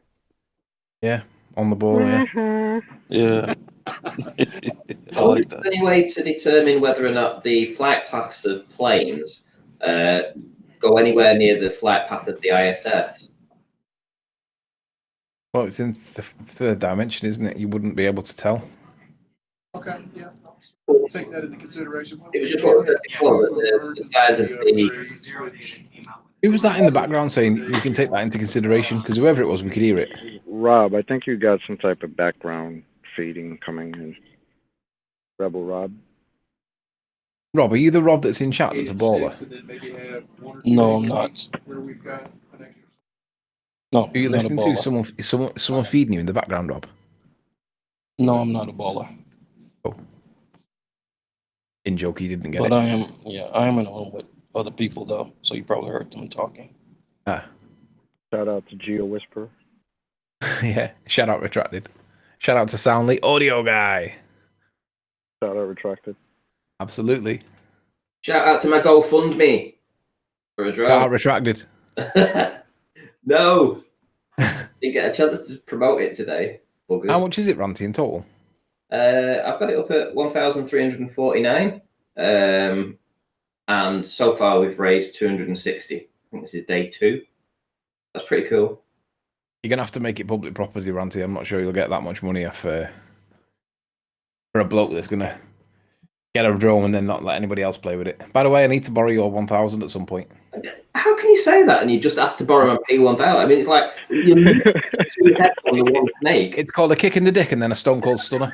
So that you don't realise what's happened. Wrestling fan, are we? Oh, back in the day, yeah. Not anymore. I don't recognise any names of it anymore. Tony's just jealous because I actually go out and do some filming and figure these things out. I used to love watching. Right, Roddy just lays on his belly on the beach, right? That's it. I love watching. I used to love watching Stone Cold Steve Austin, where he kicked them in the balls and then like he'd spin round the opposite way, drop onto his ass with their head on his shoulder. So in other words, it transferred all that kinetic energy into their face. So it's effectively like a face plant. I don't know what it was called, but it was really effective. And I thought that must hurt his ass when he falls on that floor because he's a big guy still, Steve. Stone Cold Stunner. Yeah, is that what it was called? That the Stone Cold Stunner. Yep. Yeah, that was one of the best moves ever. And I liked the other move I liked was The Rock when he used to do what was the one that Rock? The people's elbow. You both like that. You bounce off both ropes and then you do this jumpy leapy thing and then knuckle shuffle. Oh yeah. Physics Warrior was like... absolutely brilliant the other day. So we had that kid on. Was he Physics Warrior? I'm pretty sure it was.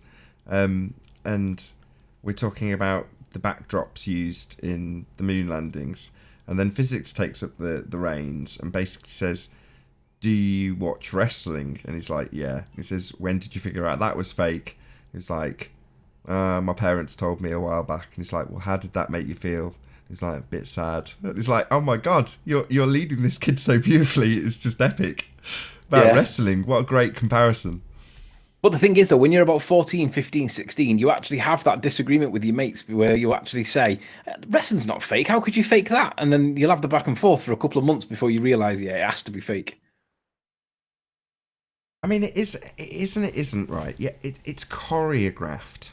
So it's fake because they've figured out in advance what moves they're going to do. But that doesn't mean it doesn't hurt.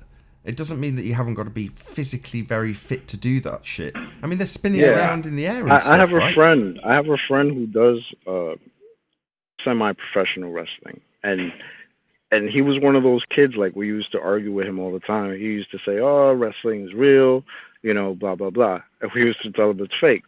So after, you know, growing up, at some point he realized, it's fake as far as the stories and one guy's a villain and the other guy's a good guy or whatever. All that's fake. But the athleticism that they have to have to do the moves that they do, that's real. They might not be kicking each other in the face because they have to sell it.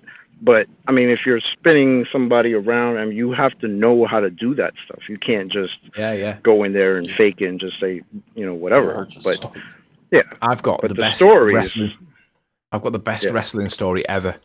Do you guys remember British Bulldog, Davey Boy Smith? Yes.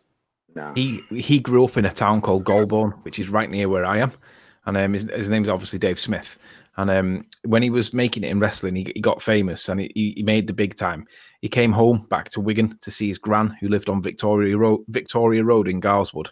And everybody somehow knew about it. He was coming home to see his gran. And everyone was saying he was turning up in a limo. And obviously me at the age of about 10, 11, fucking hell, I was in love. And I was like, Davey Boy Smith's coming. Oh, no way, British Bulldog. And he had the dreadlocks and he had the, you know, the fucking gay pants and all that. Anyway, he did turn up. He turned up in a white limousine with not an entourage, but another couple of cars behind him. It looked like he was the president or something. And we were in absolute awe. So, like, we were all like, yeah, wrestling's well real. But yeah, Davey Boy Smith. And then just going back to the point about skill, he died because he basically broke his back.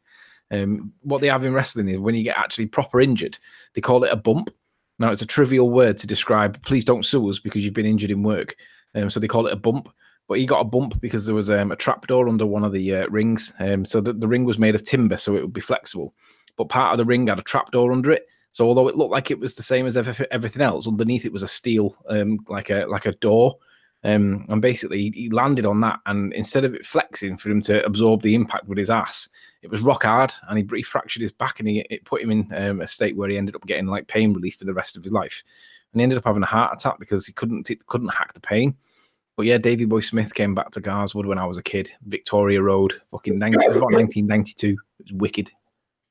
What do you think of the lioness of Judah coming in and did she actually expose herself? No, not proper. It was borderline though. What was it like? Just imagine that you've got your top off, but you've got your arm covering your nipples, and then you move the camera down to seductively like tease. That's what she did. Oh, right, okay. I missed that. Yeah, you did miss it, Chocolate. Yeah, the way I worded it made it sound like you hadn't. Work. We need to see a rerun, Nathan. When you say borderline, what you mean is there was no nipples shown. Yeah, there was no nipple showing, but it was getting to the point where I was going to say something to you on Skype. Just keep your eye on her. Well, yeah, if I was just paying attention to my other monitor doing other things, and I do just glance across occasionally, and I saw her face, and I was like, oh, fair enough, she's happy to have a face on, so I didn't think anything of it. You don't think, oh, she's gonna potentially flash the audience, but there we go. That's a new one on me. But I'm glad you paying attention to the icons because at that moment I was just glancing at them every so often. Well, initially she put a camera on and you could see the ceiling, and then she put the camera on, you could see a face, and you could see like a nose art and a like ring in a nose and a ring in an upper lip, and then like you could see more of a portrait picture, and then all of a sudden the camera dropped down a little bit, and you could see like the top part of her cleavage. And it looked like she was naked, but she was under the bed clothes, but she was lay on the bed. And then the next thing is she's moved herself up and kind of posed, and I'm like, she's doing this on purpose. She definitely was doing it on purpose. This is like I promise you, she was doing it on purpose. Yeah, she was. I wondered what the motive would be though.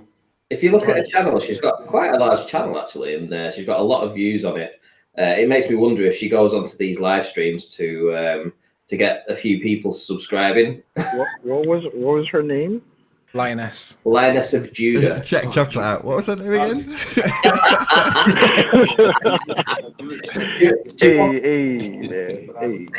And the best thing is though, if you compare what that was compared to what P Marza normally does with his porn bombing, it was far more attractive on the eye. It was a lot more delicate. Agreed. Of course. Because it's an actual woman. I mean, come on. I know, it's yeah. not some guy playing porn. It's a woman. That's awesome. It was also there's actually 2 women on the panel today at the same time. It's pretty awesome. I'm going to subscribe to her. Subscribe and hit the bell notification. Yeah, I bet you are, Toby. Are you subscribed to Deborah as well now? Let's have a look. Do you make content? Oh well, actually, this is my mother's. Like, this is not mine. So, like, that's what I was saying earlier. Like, I had logged into the wrong account, so this is my channel. Did that I'm you logged into right now. go to university, Jess? I'm currently in the university. I'm a freshman. Don't What call are you her studying? Jess. You don't even know her. Don't call her Jess. Pre-nursing. Jessica. Pre-medicine, right? You know what, the Adam Meakin, he's the man to talk to with that sort of stuff. Nursing. Yeah. About Why? what? I was a chemist linked to nursing. Pre-medicine, she said. Oh, medicine. I thought you said nursing. I did say nursing, but I want to become a nurse practitioner, so I want to have my own practice. Auntie, take the But I cloth don't- out, you lazy deaf bugger. It's awesome. You know, I did run into this lady's channel once. Now that I see her, yeah, I have seen like 1 or 2 of her videos like a while You ago. talking about Lioness? Yeah. Hmm. What about you, Deborah? What's your channel called? Do you put any content out yourself? Not really. I just have it just on YouTube. I haven't made any videos or anything. I'm painfully shy, so I've thought about it, but I haven't. What I'm going to do a David Attenborough impression of chocolate right now. Right now, here we see the leopard in his natural habitat, prowling through the prairie. In his sights, he can see the lioness of Judah. Oh, He's very God. quiet. He don't make a noise. He's moving in for the kill. Chocolate's looking. He can see it. Boom! Chocolate's probably married. Probably got 5 kids or something. Is it- Are you married, Chocolate? So Deborah, I'm interested because these guys, we know. Oh, These, my name's Jessica, not Deborah. okay, Jessica. We know these guys back to front, but I know what he's going to ask. He's going to ask, are you white or black? No, I'm not going to ask that. So. Yeah, you were. No, I'm not. I'm going to ask how long you've been studying flat Earth, and where do you think this movement's going, and how many people in your location do you know of actually also started looking into it? The people that I know so far personally are my family, and that's it. I haven't gone to other people to talk to. What's funny, I was actually in my history class, and my history teacher was making fun of Flat Earth, talking about the Flat Earth Society. Of course, that's what everybody goes to, and everything like that. Like, yeah, there are people who think the Earth is flat. Ooh. And then someone in the back behind me whispered, "I do," and I was like, like it was like really quiet, like no one else heard him. Right? So there are people. So like I know there are people out there, but they're in the closet. Whatever, they're not gonna come out like say it or anything like that. But I haven't gone to other people and talked to them, see if they were flat earthers or not. So yeah, it's just really just my family who's all on that side and everything. Yeah. It's interesting because a lot of people say the same thing, that they know maybe 1 in 10 people that believe the Earth might be flat, and then you look at the YouTube content creators and think to yourself, well, we don't get very many views apparently. So are we being shadow banned? Are we being watched by more people and subscribed to by more people than YouTube are actually telling us? Are we actually being censored here? I wouldn't know, but like that is a pretty good that's a good idea. That's a good thing to think about. That could be a possibility, because when you do search flat Earth, you immediately see the stupidity and the trolling and the controlled opposition. Quite impressive So that they're that's able to filter it, though, don't you think? it is, and that's because it's such a big because there's so much tied into the shape of the Earth itself. Like you have National Geographic, you have Universal Studios, you have all like those visual things. They seem minuscule, but they're a big deal. It's like there's a reason why they have those representations in the first place. Do you know And what then we should there's other do? things that are What we should do as flat earthers, we should rally together and basically like make it aware that if you're going to demonetize flat earthers, it's only fair that you demonetize ball earthers, and then watch how many rats clear the fucking decks when you do. Well, I would be interested just to do. Hold on, you'll give them actually good reason to do it after all. I'd be interested to set up a poll in different cities throughout the UK where we literally set up shop in a town centre somewhere, and we just ask the general public to sign a poll. Literally, do you believe the Earth is flat or round? And literally, don't ask them anything, don't debate them. Literally, just do a polling in say six major cities, just to get a broad idea as to whether the consensus is yes or no. and they should be able to remain anonymous, so it'll just be a number as opposed to people being like, because if people say put their name and stuff like that, they're definitely gonna lie. They're not gonna tell the truth. So like if they do it that way, and most polls are anonymous anyway, so like in actual fact, we could hide the censor. We could actually hide what we're doing by incorporating, say, 4 questions into the actual things that we're asking them. One of them will obviously be, do you believe the Earth is flat? And then we can have 3 other questions as well. Right. And that way, anchor it with the censorship and just take the typical things that are being censored or that are being looked down upon as conspiracy theories, and just name like 9/11 and all the more known and things, and then flat Earth in there. I think that would always work because everybody know it is kind of in that list now. Because we've never really done a complete census of the population, or get a brief, some kind of small poll going where we get a general Power Rangers. Anthony, you really need to figure out your desk so that you're not outputting absolutely everything to the Hangout. Can you hear us, Anthony? Anthony? That was What just happened? What? That was an advertisement starting to. Do we just get sucked into the matrix? Anthony, you can't hear us because you're on mute, but you're playing all your stuff through the Hangout. It's advertisement hijacking. Accidental. We are exploring that. Well, it's obvious that in the past, when you went to look up flat Earth, all the videos showed up uncensored. Now you got to go through how many pages before you get a decent flat Earth station. So they are censored.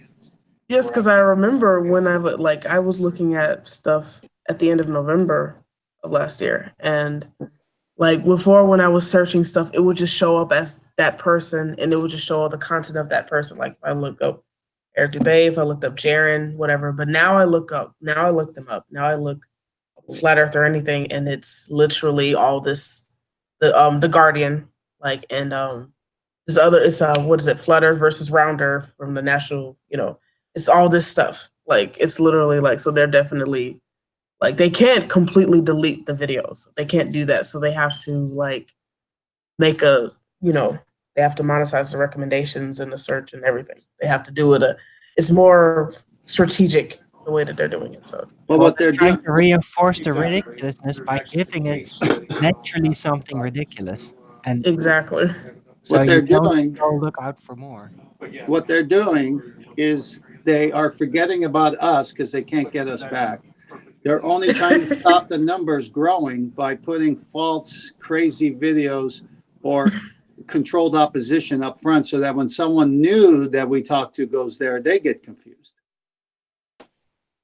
No, they've given up on us. They know they can't get us back, so they're just trying to stop the numbers from growing. So they put this false information, so they stop the stem of the growth.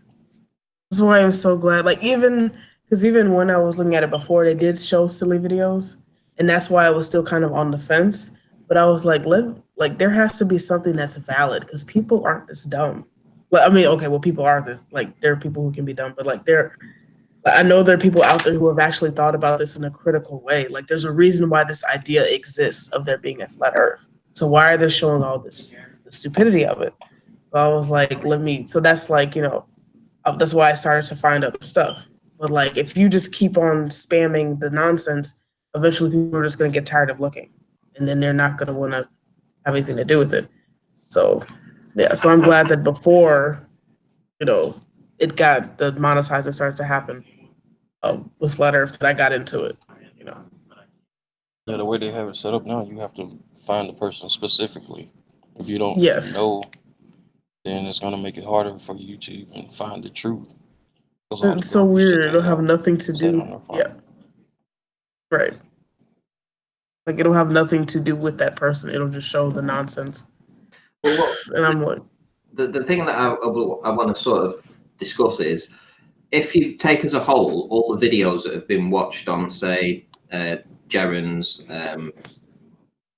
Tony's, myself, Nathan's. I mean, we only have a few subscribers, but we don't get an awful lot of views as well either. Yeah, So how come like 1 in 10 people might believe the Earth is flat? I mean, where are they getting this information from?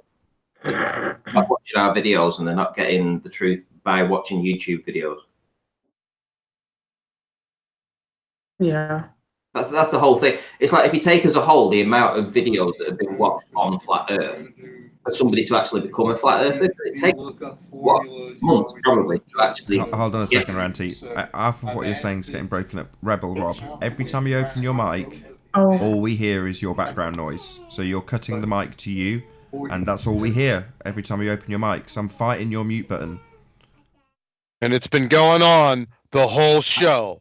The live show. Yeah. You're cutting everyone off.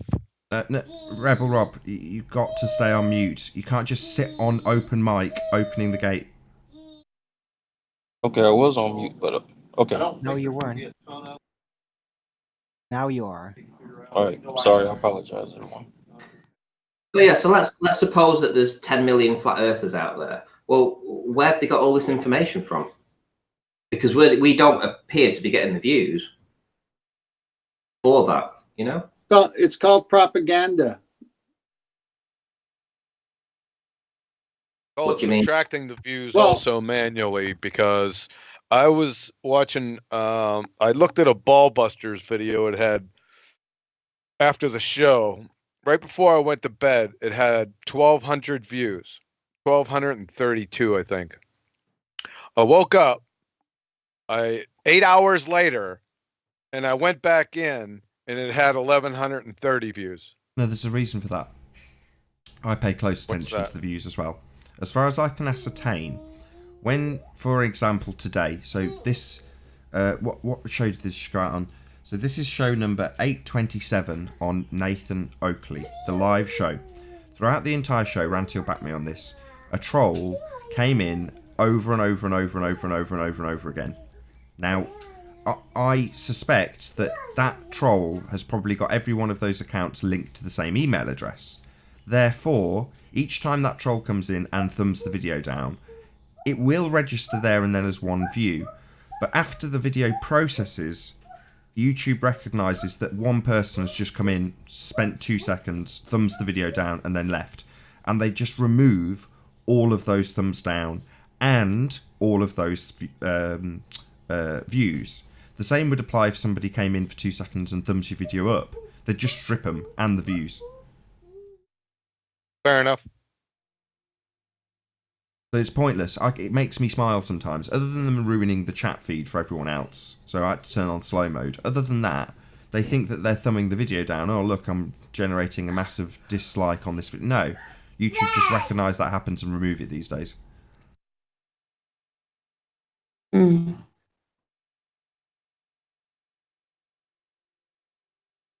It was fun with him keep coming in on his different sock accounts. Was it 1.5 volt? He was coming in on. Yeah, he's a total troll zombie. He's not even a said. person anymore. He's like Gollum. What did he actually want to say? Because when I just see the same thing, I'm not actually reading the message. I'm just seeing that the same thing's going by 5 times. I don't read it. I just go, right, this person needs timing out. And then when they come back in, it's like, okay, put the no spam message out there. Please don't spam the chat feed. And if they carry on, it's like, right, well, I've got no choice now. I've got to start banning you. Then they come back again. It's like, oh, so this is a little game for you to show that you can never be banned. Wowee, clever guy. Well, they can. It was like Jose said. He said, "Oh, I banned that guy like 100 times. He came on 100 different accounts." And I'm like, "Yeah, well, to be honest, I've got endless clicks. Literally, I've got endless clicks. All I have to do is click, and he's gone. He will run out of accounts at some point." Yeah, I suppose you're right. just what is the point of it, though? Ultimately speaking, the person's just wasting their time now that those views and thumbs down or thumbs up will get removed. So it's like, what's the point? What are you actually achieving? The troll zombie has no life, only trolling. Just to round out that subject you were talking about, so you're talking about the censorship and the propaganda that's replaced us, basically. That's why I bang on and on about sharing the show. So people will often go, yeah, really good idea, and then not share the show. So last time I put Anthony on the spot, and I'm like, well, do you actually share the show? He's like, well, what do you mean? I'm like, do you press the share button? No. So I had to talk him through what the share button did. So, there's plenty of examples of people that will nod along and go, yes, of course, we should all be sharing. You go, do you share? Oh, no. Well, obviously, I leave it to everyone else. It's like, no, that's the point. Share the show. Well, one thing I do want to say, and since Slicker's not been on the show, in the past 2 or 3 days, you've had 300 plus watching. And whilst Slick was on the show, you were struggling to get past the 210. It's a fact, mate, genuinely. And I know what you're saying about, okay, Slick, this, that, and the other, but I'm glad he's gone. And the views are saying the same as well. So what were you saying, Anthony, about having multiple independent variables and correlation not being causation? Can you just repeat that for us? Correlation's not causation, like.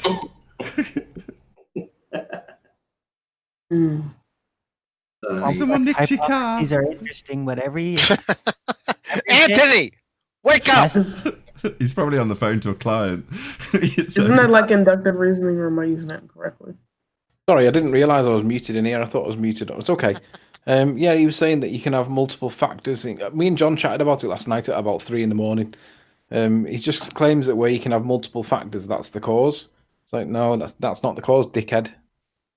So that would be a correlation. So Ranty's saying that Slick not being around, and only Slick, the single independent variable in this scientific experiment, with the outcome being... Well, obviously it's because Sleeping Warrior and myself are back on the show.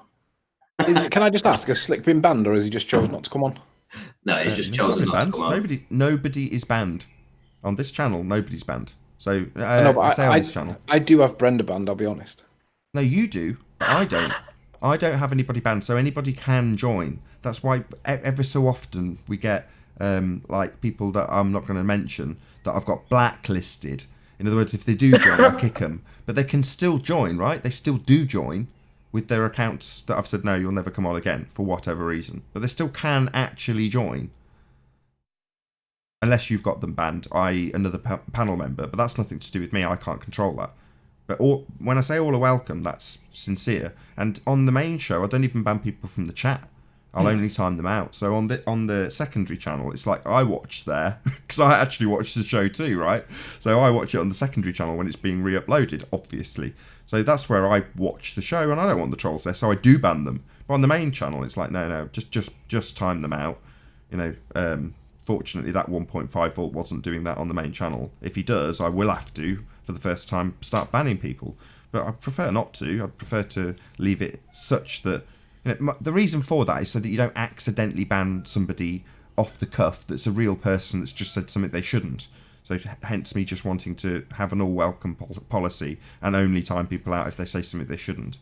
Typically, that's enough. Unless they're a troll, then they'll just go, ha, look, I can come back. Yeah, Brenda is a troll, though, let's be honest.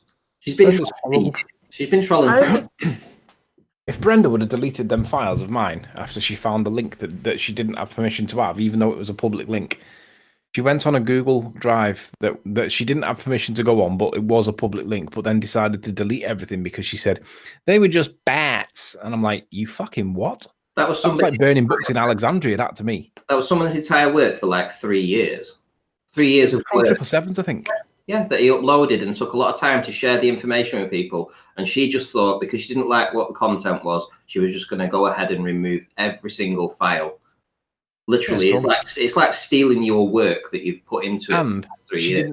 didn't show any remorse when challenged. I was like, you scum! Why the fuck would you do that? Notice she'll be the first to play victim card and victim status always. So she's the one rumpusing. She's the one out deleting people's files. She's the bitch, right? She's the one that should be strung up. But yet she'll cry foul and claim victim always. You know, it's quite easy with Brenda to dislike her because of what she tells people she claims to be, like a 60-plus-year-old post-operative transsexual, right? Yeah, you can get a lot of stick for that. But to be honest with you, she's that bad in all the other aspects of this discussion that you don't even need to bring any of that shit into it. The woman's pond scum. She's horrible. That's what I was going to say. Like, I don't need any of that to not like her. I just have to listen to her for 5 minutes. I don't want to rip my eyes out. Sorry, Deborah. Hold on. That's totally unfair. Hold on. Unless you're tarring her with the brush of being a 60-year-old transsexual, that's not a reason to hate her at all. There's no cause for hating her. I didn't say it was. Exactly. What I said was that's the reason to give her stick. But I've never done that. I mean, it's very easy to target Brenda and Sean Hufford, but I never ever do it because I don't think that you're born with what you are, right? It's not your fault. If there's issues, there's issues. It is what it is. But I never use it against them. I always attack the arguments where possible. You crack me up. The way you're defending your position is to make my point more poignant. In other words, you're backing my point, right? In the way you're saying it, you're saying, oh well, it's not their fault that they've got this problem. Well, current society, not me. On a personal level, I might agree with you. Notice I'm stuttering and putting a few weasel words in here. Society, Anthony, would say there is nothing to think is wrong with that person. Whether or not we agree or disagree is not relevant. I'm just saying. What I said was she could be easily the target of stick. I didn't say there was something wrong with her. I said she could easily be the target of stick. I really want to hear what Deborah has to say about this because she's been listening into the shows, and I would love to hear her opinion before we bias it in any way, shape, or form. Go ahead, but it's not Deborah, is it? Jessica. I would just in the times that she was on the show, I was just amazed at the amount of patience that all of you had dealing with her. I'm a pretty patient person, and even I would have probably it's just she's so I don't know I don't even think that I think I wouldn't say troll because to me troll is more of a silly term.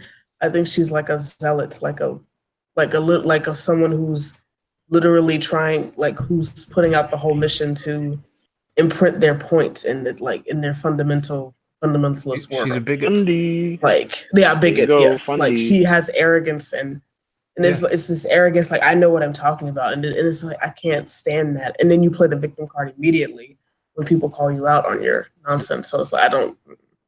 She's an authoritative. No respect. I don't care how old you are. I agree. She's an authoritative drone. She claims that she's here to hone her own arguments, and I'm like, that can't be true. All you do is literally dismiss everything against your view, and then reassert your position. I don't care what you say. It's like she's we're talking about the person who challenges people to debate while she's debating, right? Yeah, come on, non-sec. Well, you're here now, dickhead. I don't like Brenda. She's unnecessary. She comes across as polite at times, but her conduct is terrible. She's another one that smiles while she steals your car. Yes, she would be able to get away with the crime. No one would suspect it's her. Yeah, some type of. It's okay. I've just chopped your legs off, but here's some flowers. But it's it makes you wonder what goes through people's brains when they go ahead and pawn bomb somebody.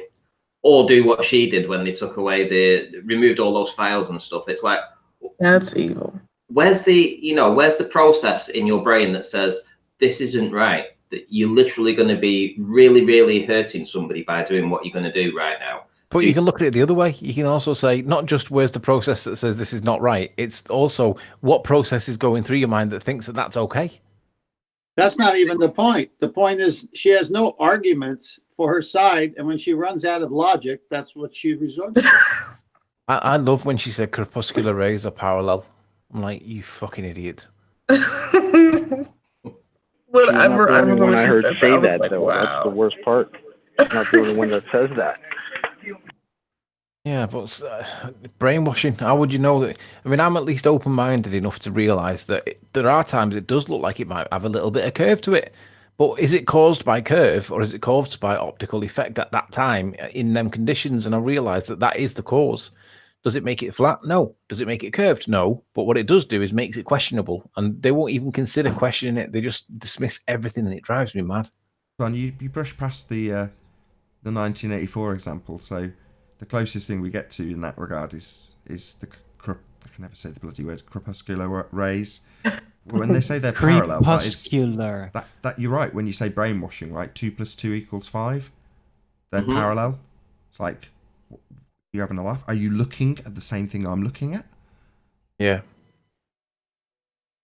When I remember in art when we were doing perspective drawings, and the teacher always said to me, when you're drawing, you think your vertical lines are always vertical. It's your ones that are horizontal that change in perspective.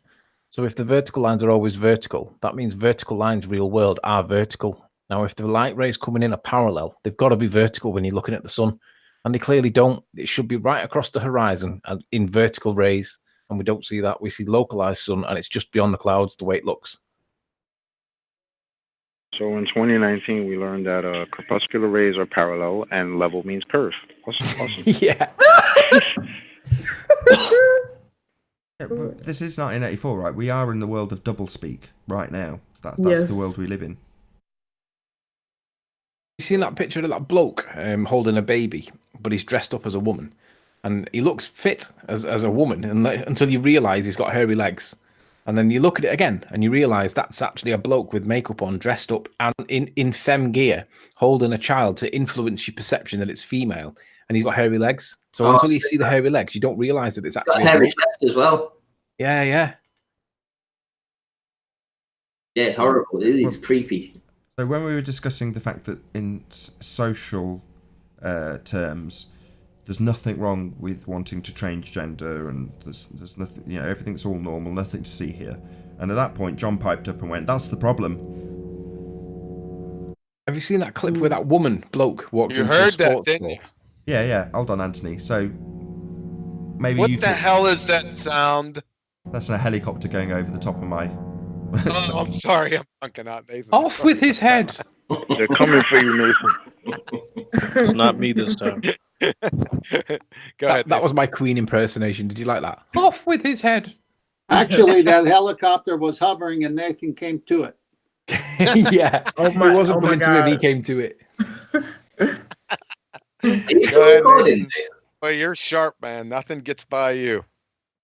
Nathan, are you still recording? Yeah, we're still in the after show. That's why I'm quizzing John on this particular aspect. So he's danced around it a little bit. Let's see if we get any I explanation. didn't dance around anything. I find it. I'm shocked that you even heard that. 4 or 5 people were talking when I said that. He's looking Are- to sneak it in. Are you in tune with my voice wavelength or something? No, No, you're just that's- very loud, John. I'm looking for the part while 5 people are talking. I'm looking for He's the not bit that, loud. He's expressive. He's passionate. I'm looking for the bit that's relative to the conversation at hand. So at the time we're discussing Brenda specifically, and Anthony's point in that moment was that he doesn't hold it against her. I smile while I say that, right?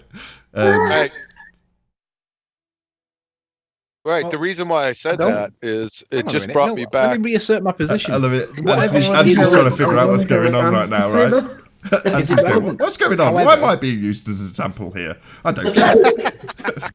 Now, let's put it back into context, Nathan, you cherry-picking fucking piece of shit. I said it would be very easy for her to be a target based on what she tells us she is. But I never, ever mention it because it doesn't matter to me. But I know that other people do, and she cries victim for that reason. And I'm like, yeah, I always feel like saying, yeah, but I've never done it to you, though, have I? So pipe down and shut up. It makes me think of I don't remember who it was. It was I do remember who it was, but I forgot his name. It was some dude who was on here who you were really going in on him, Nathan, and he immediately was like, "Are you doing this because I'm black?" And it was like what? Like it was like he tried to play victim card immediately when you were killing his points. Yeah, that was classic. And it's like, yeah, I was just like, what? Like no one can even see you. What are you talking about? I was so confused.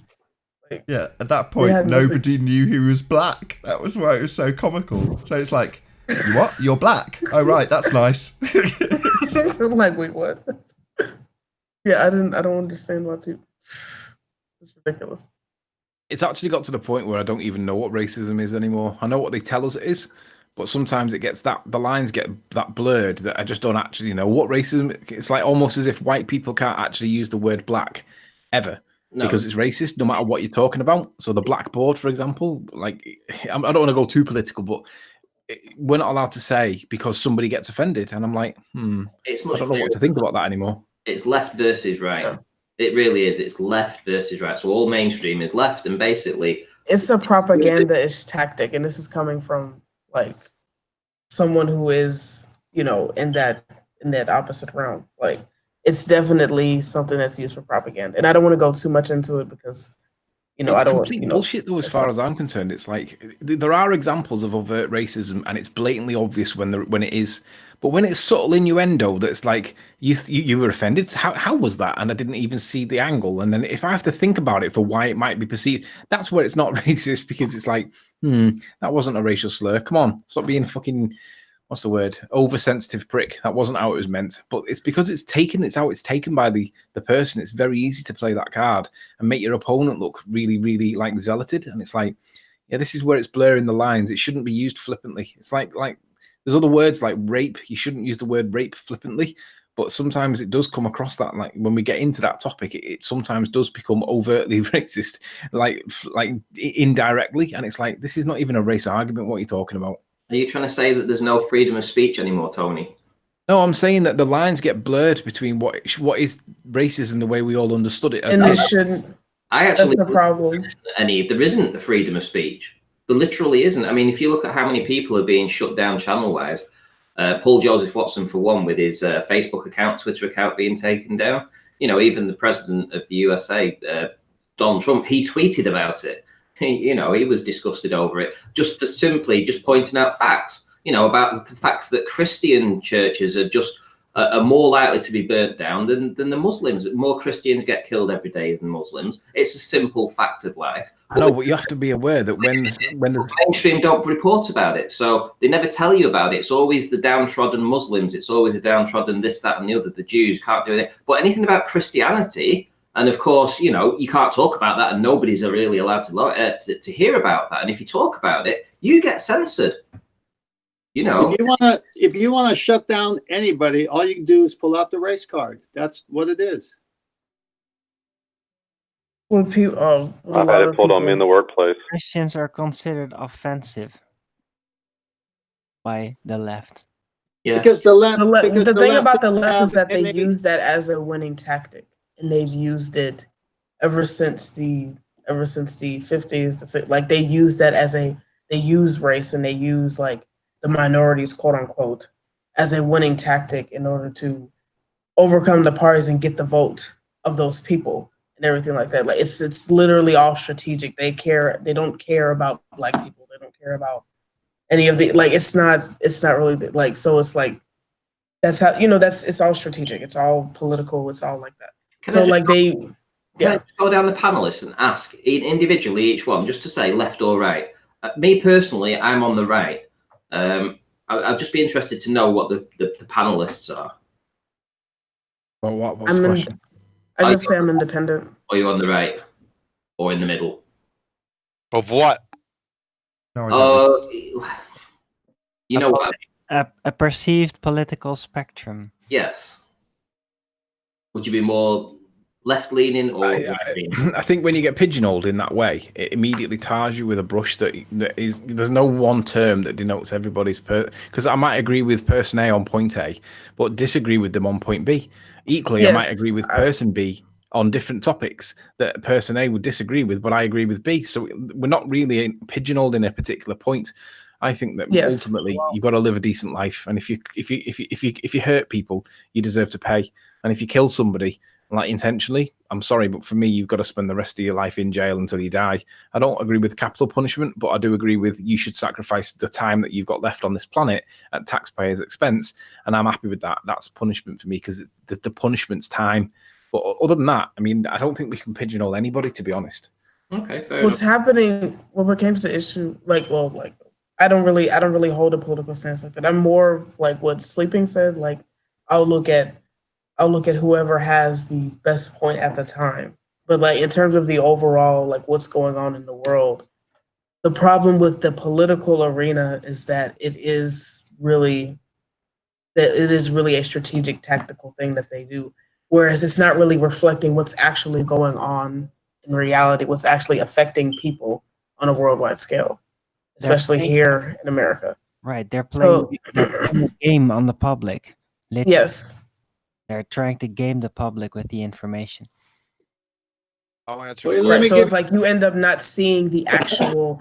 That's the reason why racism is called like so blurred. Like people don't really know what's racist, what's not anymore. It's because of how that tactic is being used, like in such an overly extreme way that the racist stuff that actually is happening to people gets glossed over and doesn't get paid attention to.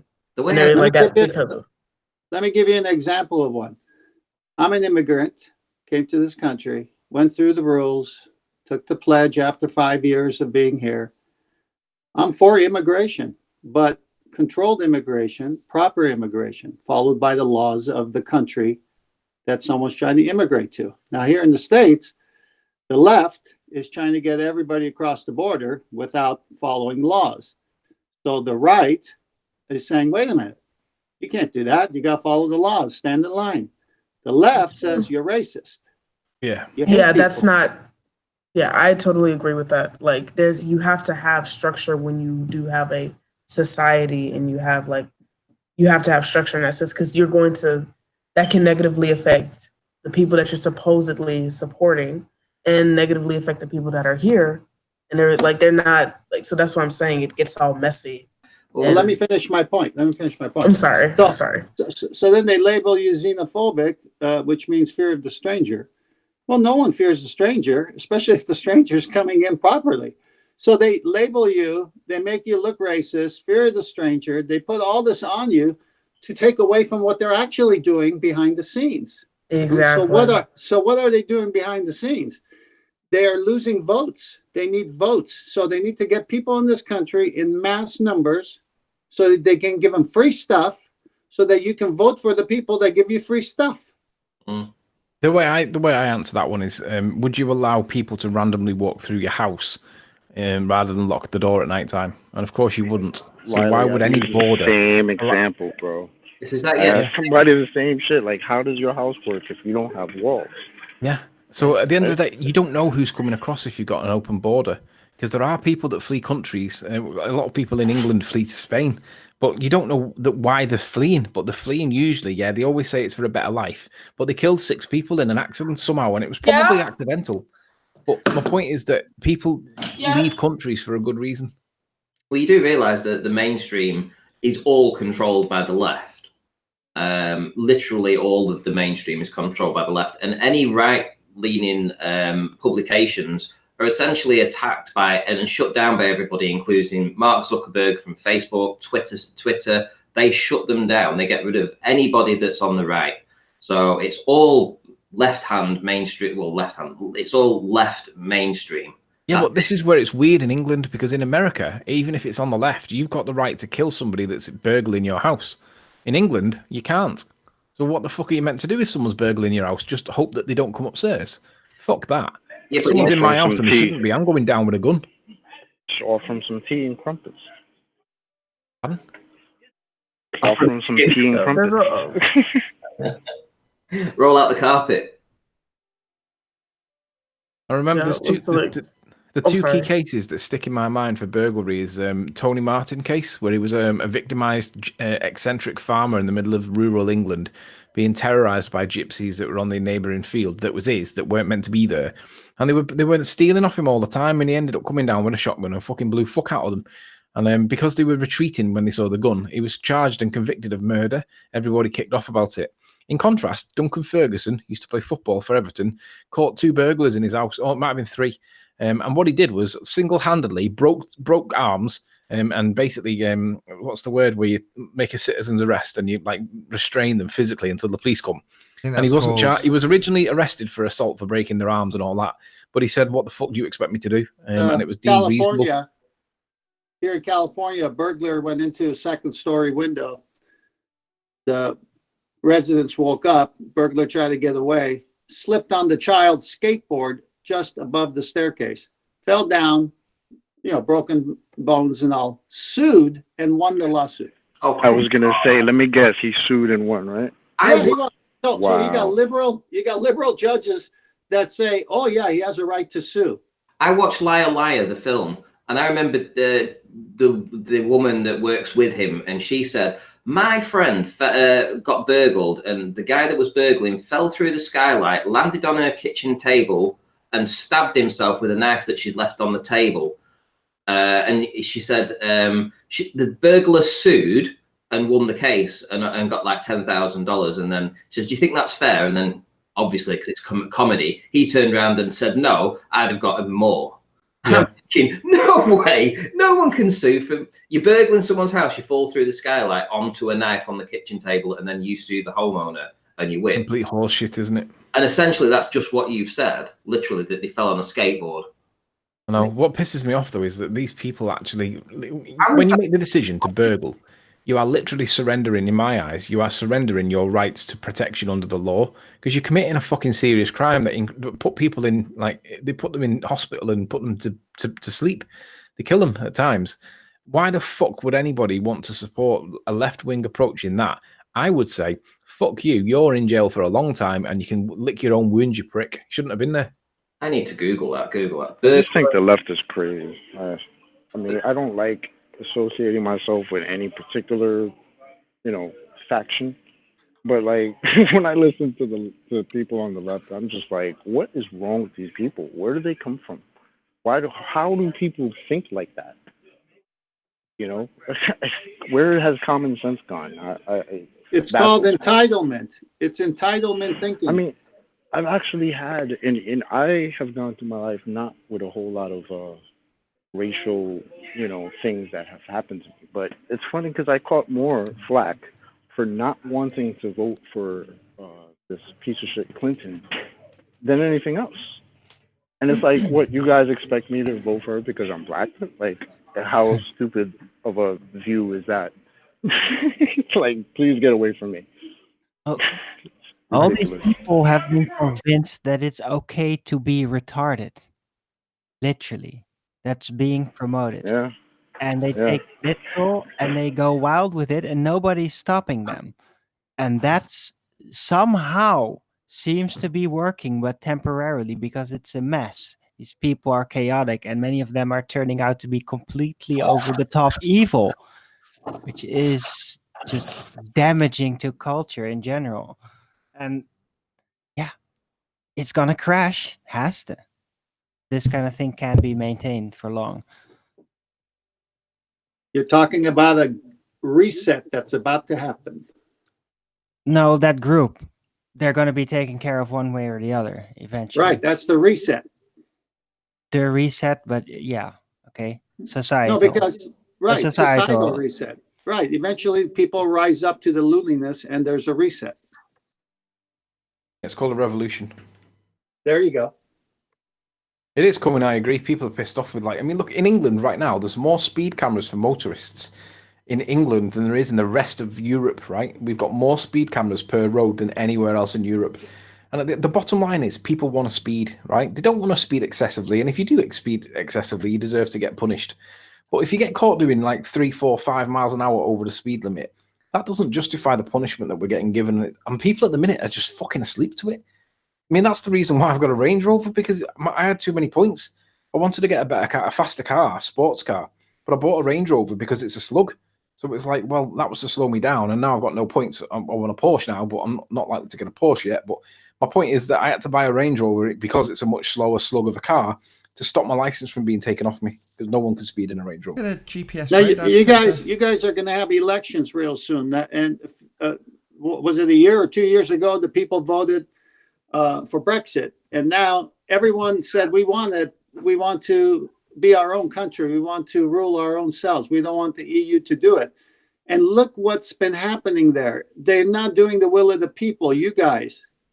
It's a giant can of worms. Seriously, like the thing is, my view on Brexit, it's not gonna happen. That's the problem. In the background, the structurals, the finances, everything is all arranged. Like, yeah, no, it's not gonna happen. But the people want it, and it's legitimate for a legitimate reason. But it's like it's already beyond like a point of no return kind of situation.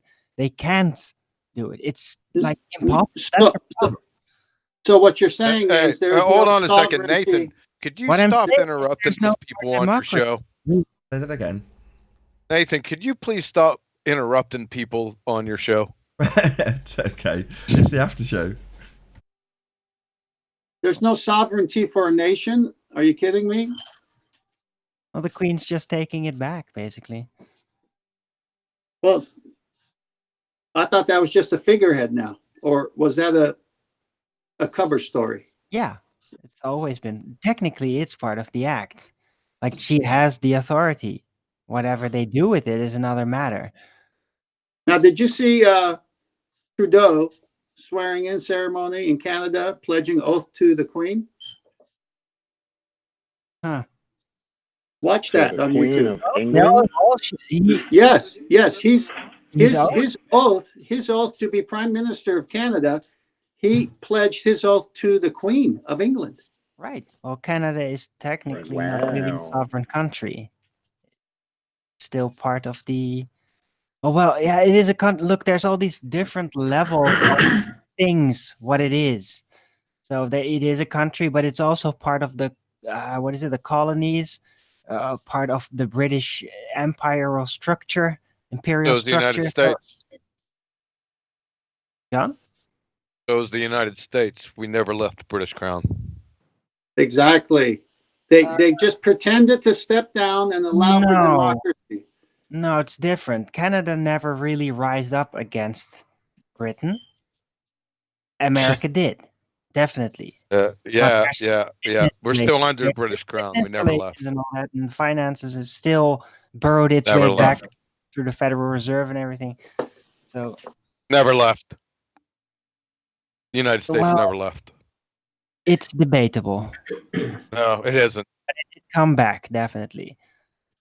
I want to do more research on that, actually. That's interesting. Little dog and pony show for you with the rise against the mothership. That's all that was. At this point, that actually seems more likely to me. Like, there's so many things that we don't know what really, you know what I'm saying? So it's like, the more research you do, the more you realize that what you knew before is not what you thought you knew more than, yeah. The more you realize you don't know. Yes, thank you. I don't know what happened to my words. Maybe. Sorry, I got you.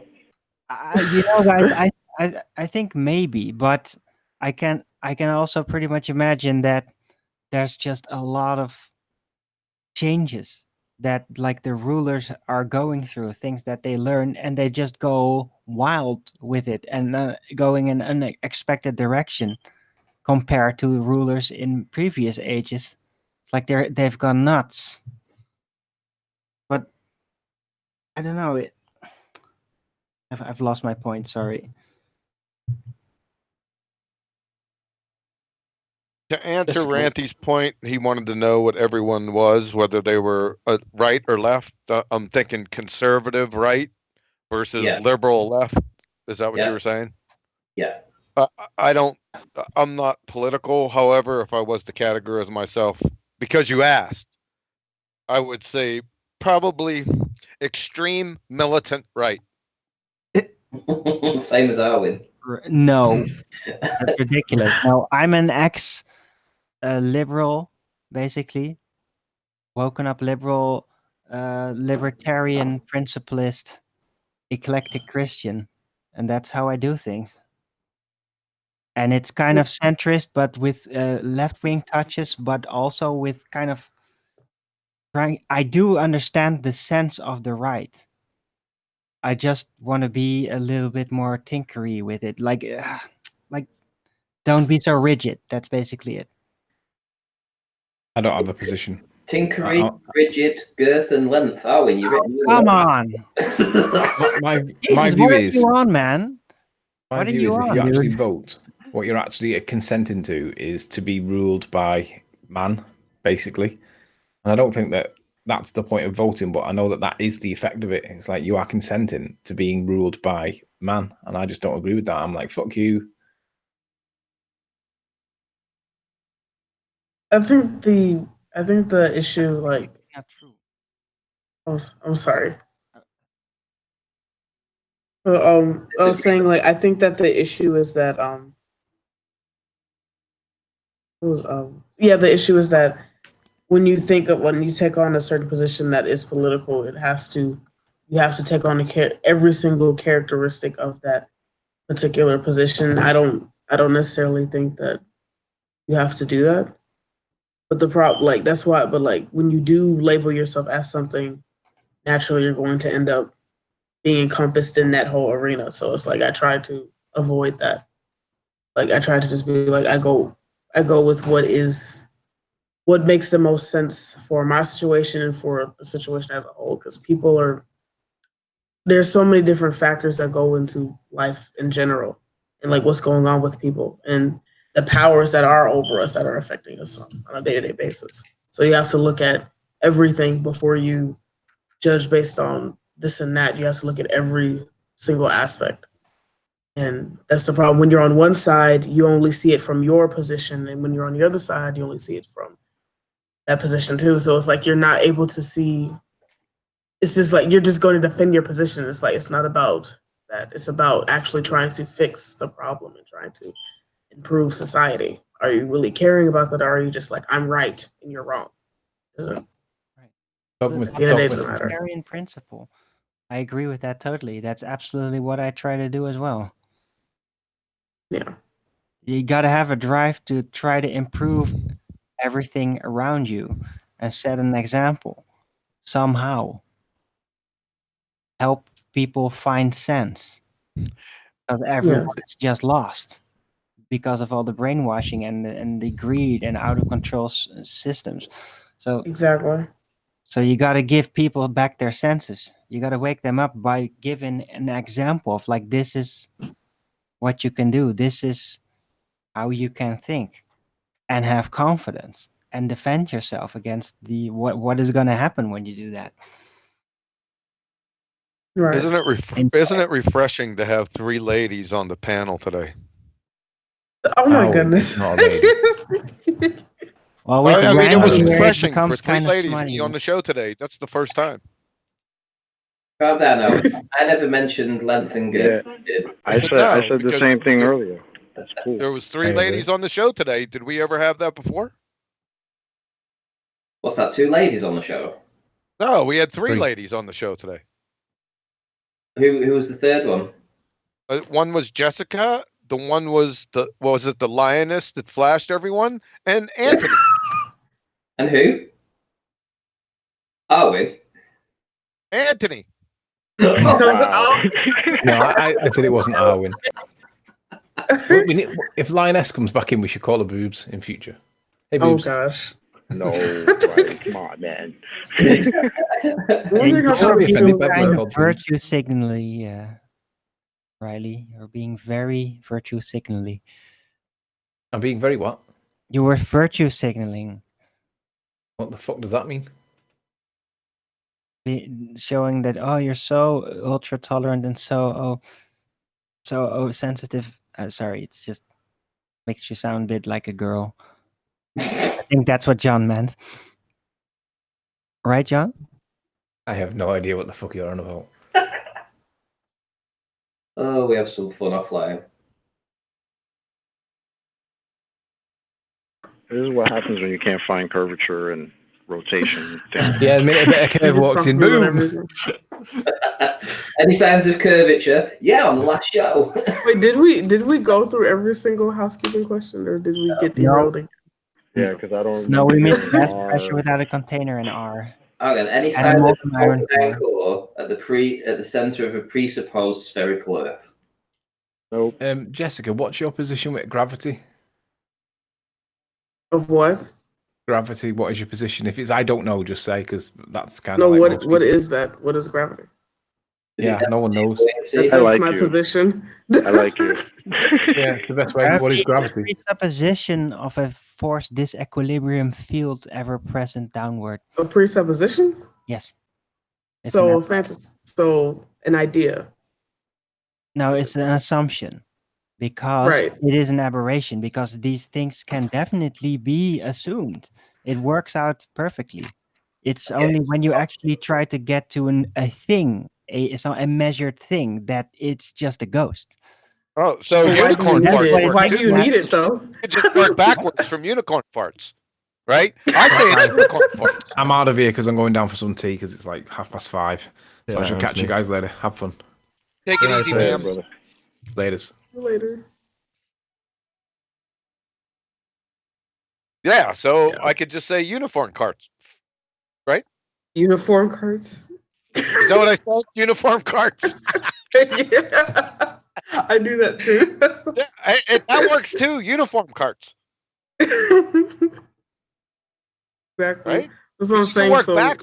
I understand what you're saying, Arwen. Like I like the way that you think, but that's the whole issue. That's the reason why we're here in the first place. So like everyone make being up like, any well, story for it. You can make if up you any story presuppose for an this, effect. and it's like that's the problem. The problem is they that's what I'm saying. cannot do it. What a lovely day! The problem with the ballers is they can't not do it. They're stuck to it. They're neurotically bound to presupposing it because in their imagination is where they're constantly willing this belief. Well, this is the thing, and this is what I've realized. The only reason why, I won't say it's the only reason, but I think one of the main reasons why gravity was supposed in the first place is because of the presupposition of there being a sphere at all. Honestly, if we just understood like that we were standing on a surface that was flat or, not perfectly flat, but like a floor, you wouldn't think, how am I standing on this without, you just be like, oh, I'm standing on a floor. But because because they thought they lived on a ball, they needed something that was pulling things to the center of mass. All right. Pulling things that was grounding us. So that's just like, I honestly think that that's where that idea came from. But if you remove that presupposition of us being on a ball, Right, then it's right, like you right. don't need it. But that's even I would also add to that. It's probably heliocentric. to explain the movements of the things in the sky.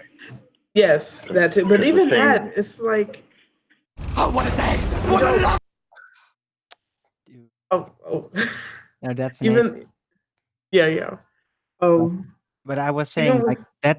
Okay. The original gravity was derived from, well, yeah, the things falling at the same acceleration speed. So it was like a deduction. That's where what gravity originally is. It's a conceptualization to basically figure out how the mechanics of the basic things on Earth work. No, they just And signed then a they word borrow- to not it. everything and then they falls borrow- at the same rate, though. Uniform carts. Not everything Hold on. falls at the same rate. No, the acceleration. It's about Hence, acceleration. vacuum chamber. Everything Uniform has the carts. acceleration. Yeah, but In a vacuum chamber or outside? I'm sorry. No, it's mostly John just starting to shout because No, I'm not I'm just saying saying. gravity is real. I'm just saying uniform carts. That's what I'm Yeah, saying. I just made up a word. yeah, I'm trying to be historical here and basically showing where it's coming from for real. Yeah, Newton was the For real, me too. It's a conjured Original word gravity to describe tool. an It's a effect. That's force it. Equilibrium assumption, and it kind of works out with math and all that. It's very handy. But Everything then they doesn't work. You keep ballified saying it, it put works. Cavendish in there and all that, and Okay, assumed that math was affecting Uniform. the math. I'm saying uniform carts work too. John, Prove me wrong. I understand. This is the thing. I understand what you're saying, Arwen, but we literally you have to have an actual like they're saying that there is a force or a non-force because of Einstein, but like to still assert that there is something there that's doing that, and there's no evidence of that actually being there. Yeah, It's but still going to be of course. yes. But I'm saying that it's a tool. It's a tool to Like math, Yeah, like but you're saying, like it's like Armin, math. you realize that every time you say it's a tool, you're kind of implying that it's a real thing. well, That's the problem. the tool aspect is definitely real. The Well, usability time of is a it is tool. It's definitely not real. physical. Yeah, but Exactly. if It's the conceptual, tool but it does aspect is work. real, but the force isn't No, real, what so we're not talking about works? something real. Tell us. No. Let's see. He said it works. What works? Can be used in models, and it is used in for architecture. What They works? What's literally used use for the gravity architecture? concept to divide the pressures over the whole structural integrity and everything, and weather What? simulations, all that. And gravity is a very base part of that. What's used? In Gravity. simulations, Right. What is used? What works? What is it? What's used in architecture? What? simulation of gravity in order to figure out how a design would hold up under would that No, be no. like an I need to equation? see these. I need to see it. I Yeah, need to but I see it don't in think the I disagree engineers. with that. I need to I don't see. think you can. measuring tool, something not physically real, but used. I need to see it. Show it to me. Can't. You Share your can never screen. I need see to it see the because it's equations. conceptual. Stop being so pedantic, man. No, you said work. Okay. But may I say How am I something? being? Oh my god! I can't even say a word without being overtalked. So go ahead and talk amongst yourselves. I'm sorry, John. Like it's hard for me to. Oh, sorry, but no, I was just saying like I don't think that even with that whole idea, like people using it to build infrastructures. Yes, you can use whatever you want, but that doesn't mean that it's needed or it's necessary. And I think that that's the problem. Is that they're saying that like gravity is like nothing works without gravity, and it's like that's not true. You can remove gravity, and it's still you can still calculate everything else within that what you're trying to build, what you're trying to show, and you don't really need that whole thing. Like that's like and like I could be wrong about that, but that's just how I feel about it. That's Well, that's a good point, and I already asked even on my Hangouts on my own Flat Early Bird show, where is there somebody out there that can actually show me how these modeling design engines on a computer programs, how if they can be modified to basically take out the gravity formula and replace it with a relative density based system. I asked for that. I haven't had a response yet, but I'd like to see it. I think that's probably going to be a little bit more complicated to do that. And that's why, well, in programming, the most easiest thing that you can use is the thing you're going to use. So it's like that. Has anyone asked him for the gravity formula yet? well, okay. What Has is the anyone gravity asked him? Well, okay, what? Has anyone asked him? He just said there was a gravity formula, and I don't know what it is. I need to see it. Why do you need gravity to build? Like you said that people use gravity for building infrastructure. Why? Why is that needed? Oh, architecture. Architecture. Why For is that needed? figuring out how the Why forces is are it going to needed? be Where divided, is it? everything. If the structural integrity can hold the weight of it all and all that.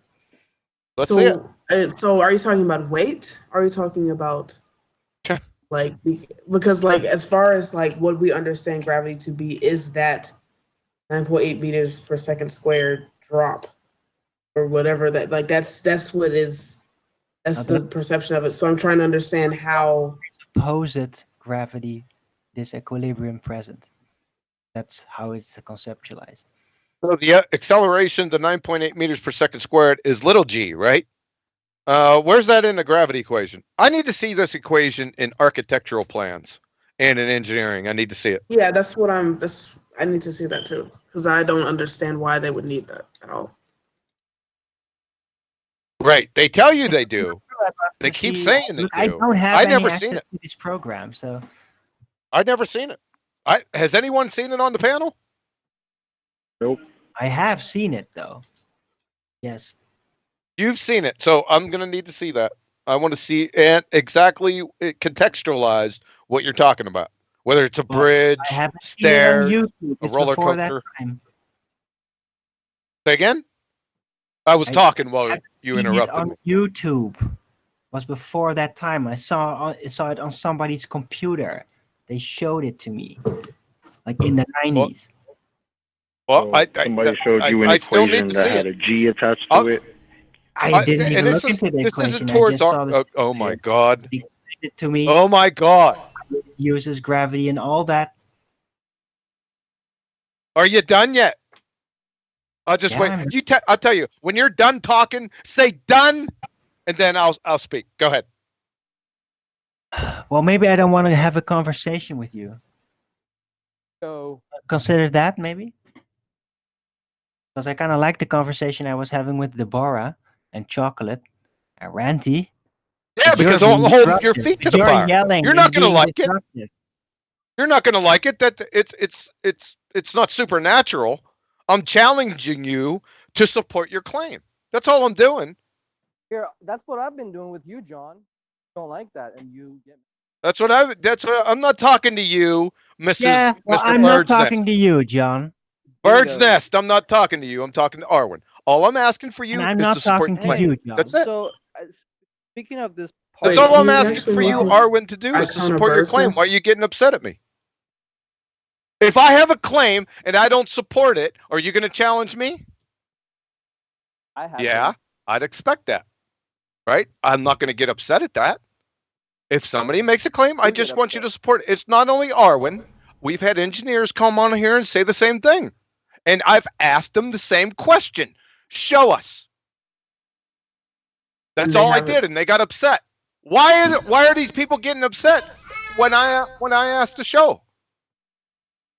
I agree. I don't understand. Yeah, I agree. It should be pretty easy to pull up, figure it out. You make a claim, just support it. It's not a personal attack. I'm not attacking you. Isn't that reason? Is it unreasonable for me to expect support for somebody's claim? Tell me. If it is, I'll leave. No problem. Arwen just leave. Arwen just left. So I Right? actually wanted to What's hear. the, I'm not say. understanding the When problem. you talk Can about somebody please explain the problem with that? What is this wave that you're talking about? No, Wave shut of up. what? I already told you. Go to the mega show, right? We sat there for 3 hours as I just wanna explained it know- to you. So take just your wanna know hands away waves of out of your what? ears and away from your eyes. Go listen to it again. I just want to know waves of what? When you talk about wave function collapse, waves of what? 'Cause I wave already is not a explained thing. all this to you on the mega show. For over you do it 3 again right hours, now? we went through this. I Right? did not go Now into you're it with you asking the 3 same hours. question again like you didn't get the answer before. I've never asked you this What are question. you? Are I'm you some asking kind of you- bird's nest moron? I just want to know waves of what? And I explained it to you in very Can you do it real excruciating quick detail. For audience, can you just do it real quick for the panel? I just In wanna know very what the waves of excruciating what. detail, I already did it. I'm not doing it for you. I don't do that stuff for supernatural Okay, bird's nests. So you I'm don't sorry. know waves of what? All right, got it. Yeah, supernatural bird's nest. I don't speak to those. I'm sorry. I just want to know waves of what. Well, if you want to Waves- know, you go talk back to about the waves. show where I You talk explained about it to waves you. all the time. Quantum, Where I you explained always it talk to you. about waves. Go I just back wanna there know to the waves of show. what? Take your fingers out of your ears this time, and then listen to it, and then you'll hear the explanation. It's just one word. Waves of what? Wave is not a thing. Wave is what something does. It's an attribute. So what is waving? A flag waves. A water waves. I don't know what you're Sound, talking. air, I don't know what you're waves. talking. Go back to the show, the mega show. It's a medium. The medium. Go back to the mega it's a- show, and I explained what all is this the to you. medium And, that's and waving? it would probably help you to go through the actual experiment Yes. where I went step by step. Right? For waves. Hey, I just Where I want to know went what step he. by I step. didn't say any. I didn't say the E word. I just want to know what is waving. Because when you say wave, I didn't say something has wave. to wave. You I talk didn't about say wave function wave. collapse like it's. You talk about wave function collapse. Wave. It's a What? function. What does wave function mean? The Is that mathematical. a made up mathematical thing. term? Maybe. Yeah. Yeah, it is, isn't when it? when you see the interference patterns, You do God. understand that is caused by a wave. A wave causes interference. Oh, a wave. So, Listen, go wave back of to the what? mega show where I Waves of explained what? this in quite some detail, and then go back to the experiment Just where I tell went me, man. step I by gotta go to step work. and I'm waiting showed you. outside my office. I'm not I'm explaining it to literally you again. waiting outside. That's not my problem. I just You want to know being waves of obtuse what. is I've been not my trying to get problem. in all day and I couldn't. So I want to know You waves could. of what. If you can Yeah, answer you could. that, that'll Well, be like I great. said, go back to the mega show, and then go through the experiment. And I explained it a number of times. You had never explained waves of what. You I just have talk about never waves. explained it, right? So I don't deal with obtuse supernatural bird's nest. I already told you on the mega show. It's already documented. You were there. I was not right? there. Yes, you were there. You and your incoherent buddy Slick. I don't think so. Yeah, Oh, my you were buddy. there on the mega show. Yes, you were. I don't talk to him. And, I don't and know then what you're talking about. I went through the experiment a number of times and explained this. I've also explained wave particle duality a number of times. I Step just want by to know step, waves of what. so an incoherent second grader could understand it. I'm not going to explain it to you again. So you don't know. Got it. Because if you, What if you did does know, that you would mean? just I say it. don't know. So You just I've can't- already explained it to you a can't number of say the word. times. How does that equal I don't know? What the, Because are you are can't you on say it some type of because there's medication no or something? answer. It's a very, You on some very type of simple question. medication, son? Waves of what? Listen to this. Waves of what? What is waving? Waves of your sister. My sister's waving. All right. Yeah. Cool. Yep, your sister's waving. There you go. This is your Yep, quantum that's the answer. eraser for you guys. This is Yep. the level of bullshit Well, you guys. yep, that's the level look up because I to. have to stoop down Look there up to this to crowd yours. douchebag like it's your, like it's some sort of a guru. Right? Mr. Like, Supernatural Bird's Nest. Sun Young Moon or something. Supernatural Bird's Nest, baby. Gotta get some. You're literally crazy, bro. Yeah. Yeah, I'm crazy, and you believe that ink, paper, and glue molecules author technical There you instruction go. manuals and blueprints. But I'm the That was crazy a one. Poorly programmed response for me Really? asking waves Program of response. Yeah. Do See, you I'll show understand the analogy? I'll show you. I'll show you waves. See? Look. Do look, you look. understand the analogy? I'm gonna show you some waves. Do you understand the analogy? See those waves? You see that? I hate that I missed this whole conversation. You see this? This is a wave. Waves of what? What is waving right here? It's the water that's waving. You see that? Hey, The Nathan, water we is done? waving. So when you and you see those interference patterns, you Nathan. see that diffraction. You see that diffraction right there? It's pretty cool. It's just like your. Nathan. Yes. Are we done yet? Look at him, running away like a bitch. Are we done? I got your bitch right here. You're a friggin' knucklehead, Dunning-Kruger knucklehead, dude. Why do you even show up anymore? To show your hypocrisy, to show. Oh, your really? To show your absolute supernatural bird's stupidity, to show your. To show your clear supernatural bird's contradiction, nest. To show your. Is that what you? absolute Is that why you doublespeak, come on? Can you show explain to your- us your supernatural bird's nest again? That's what you are. You're a cons man. Please. We want to hear your explanation of the supernatural bird's nest. Can you do that for us again, please? I said bird nest. Bird's nests are natural. Yeah. So if a bird's nest is natural, so is an iPhone. Bird's nest is made by a bird.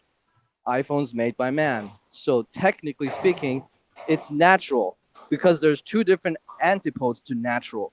One is Really? unnatural. Yes, one is unnatural, meaning, oh, you shouldn't put your left shoe on your right foot. It's unnatural. That's and then unnatural there's to you. supernatural. And then there's supernatural, meaning that you've only heard about it. You've never seen it. Okay, you so cannot let's say prove it. man Like- makes something. Is like, that like natural? unicorn farms. Like unicorns. Let's say That's man makes something. supernatural. Is that natural?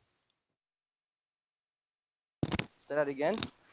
Let's say man makes a transmission. Is a transmission natural? Transmission of what? Transmission, a car transmission. Transmission of what? A car Oh, transmission? God. Yes, it's natural. A transmission natural. is natural. Yes. So define it's made by natural man. for If a us. bird's nest is natural, So a define natural for us, transmission clown. is natural. Define natural what- for us, please. Natural is something you see in nature. Is No, human we need being a part of citation. nature? Is human being It's part of something nature? you see in Yes. nature. That's Does circular human reasoning. beings make shit? Yes.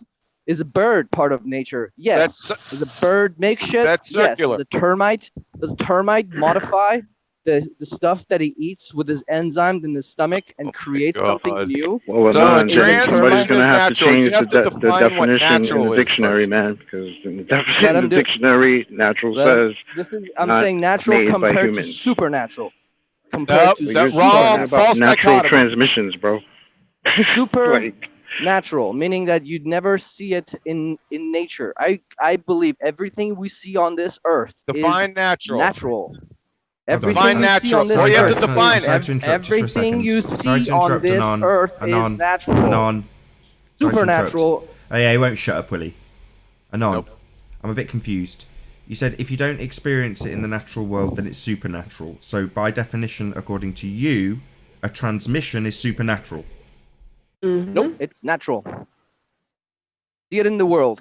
Man created it, just like a bird's nest is natural. A bird created it.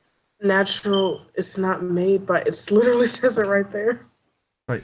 I understand, but I'm comparing natural to supernatural versus natural like nature. You're not. You have to define natural first.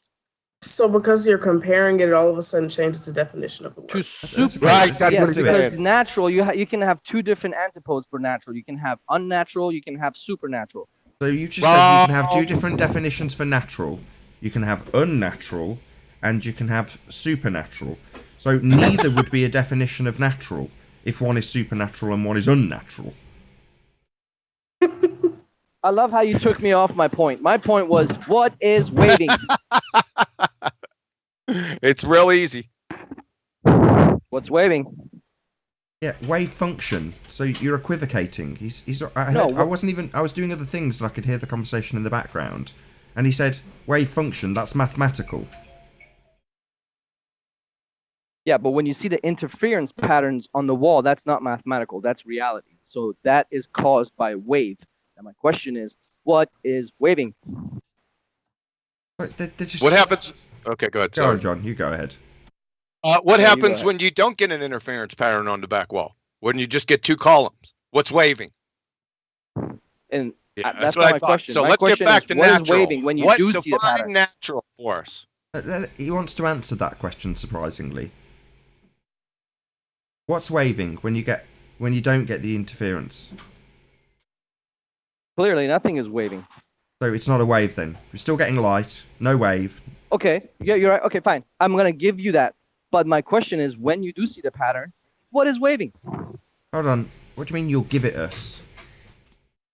I give you the whole idea, that the whole notion that, yes, maybe if you shoot tiny photons into two slits and have a detector, you see two slits. This is as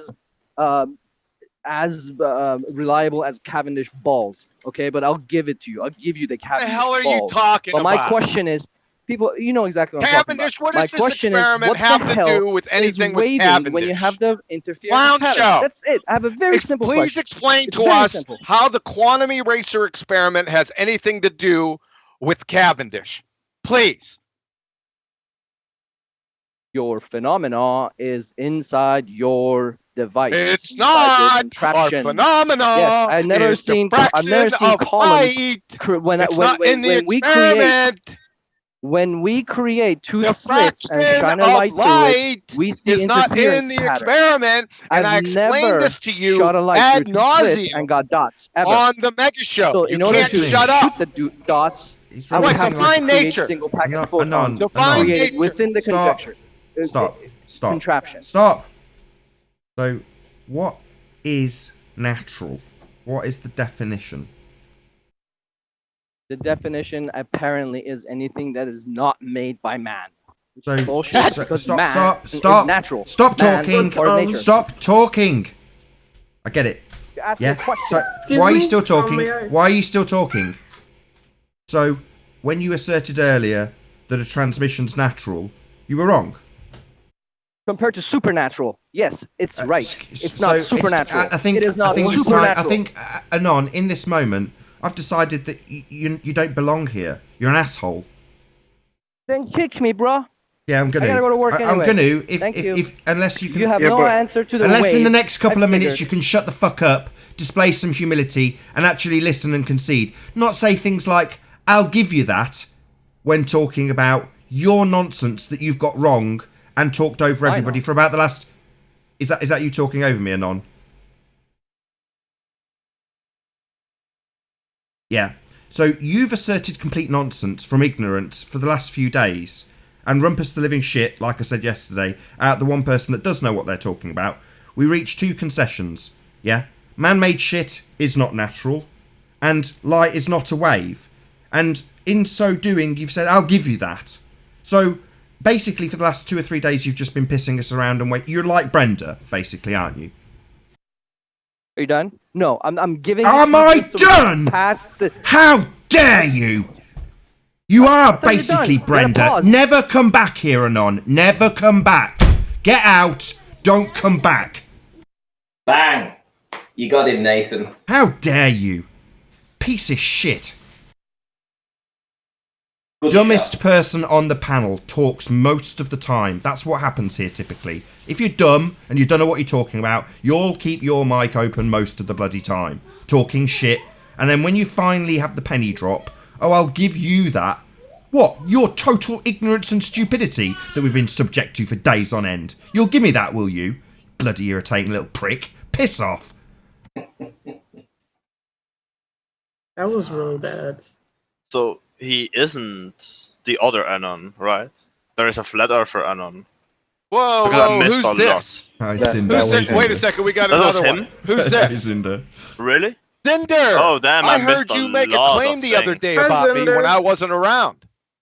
Well, I mean, I come here and then I thought, like, when a globe earther isn't here, then you guys have to hold together. Did you hear what I just said? You are fighting against the world already, and Did guys you hear have to what I keep your just said? strength together I listened to you and other day. fight. I don't know what hangout it was on. It was you. What? You made a claim against me, personally, right? I wasn't around. You made a claim and you did your little snicker.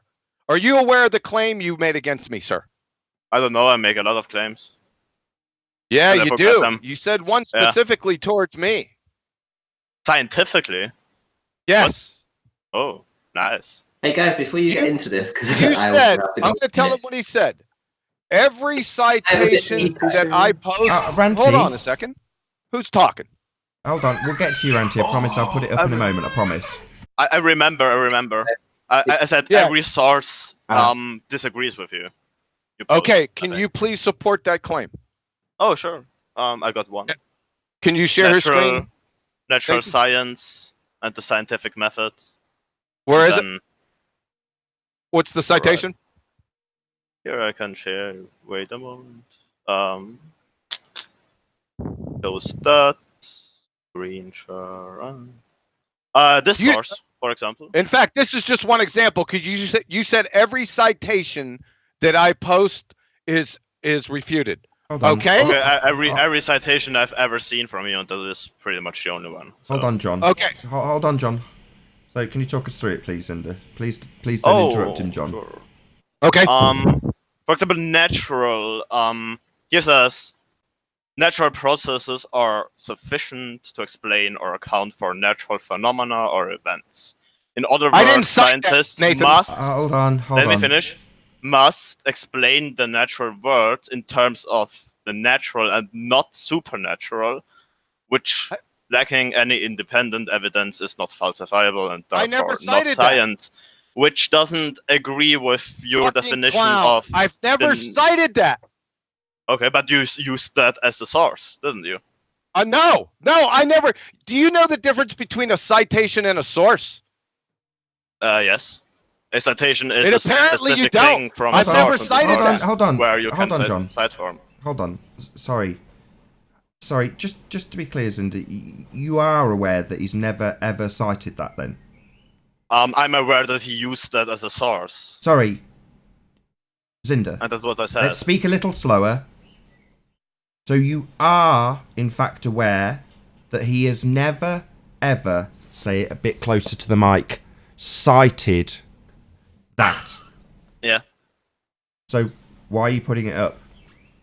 because I said that his sources disagree with him, and that's an example of what I said. So, I mean, obviously, if you cite something from a source that disagrees with you, and the source and the citation agrees with you, then obviously I wouldn't make the statement. But if the source disagrees with you where the citation is from, then you have a problem, because then the citation is invalid. Moron. Hold on. You don't know the difference between a citation and a source. You claim know. that my citations are refuted by the same source. That's not what you presented. I never cite what you highlighted there. I never cited that. You understand that? Yeah, I agree with that. If you bring it up a citation, obviously the citation agrees with you, but the source from where the citation is from disagrees with you. So And what? That's what I meant. What the fuck? Are So you what? on medication? So what? So what? So what you're saying, in effect, hold on, John. What you're saying, in effect, is if I use, say, for the sake of argument, Brian Cox as my source, when I say gravity is not a force, in fact, I quote him, does that mean that because Brian Cox as a source thinks the Earth's a sphere, that invalidates my citation? Is that what you think, Cinder? Yep. That's what it is. Hold on, John, hold on. Yeah, that's what it sounds like. Hold on. Not in that case. Not in that case, but when you're doing it to John, it's fine. Oh my god. Because it is in the same context of what he cited it from. Because there's one So the context. Look, another example, Nathan. Zinder, it's the same. In the context of Brian Cox, he's talking about the Earth and it being spherical in that very exact piece. That source, as a whole, is talking about sphere Earth. But in that source, there's a citation, a very special citation that I will lift out in isolation and say, Brian Cox says gravity's not a force, whilst talking about the Earth being a sphere. Does that mean that I automatically believe every other word he says in that filmed piece? No, it doesn't. So why would you do that to John then? That's what you've just done to John, Zinder. Don't you understand what's happening here? Because he cited something about science from that source. And you were talking about. I've just done this twice. Twice. Nathan. Yeah, because you've ignored my point. Let me finish. Yeah, you've ignored my point. I'm addressing your point. You're not addressing it. You're saying in the source. John said it 3 times. I'll say it another time. You don't understand the difference between a source and a citation, Zinder. That's clear.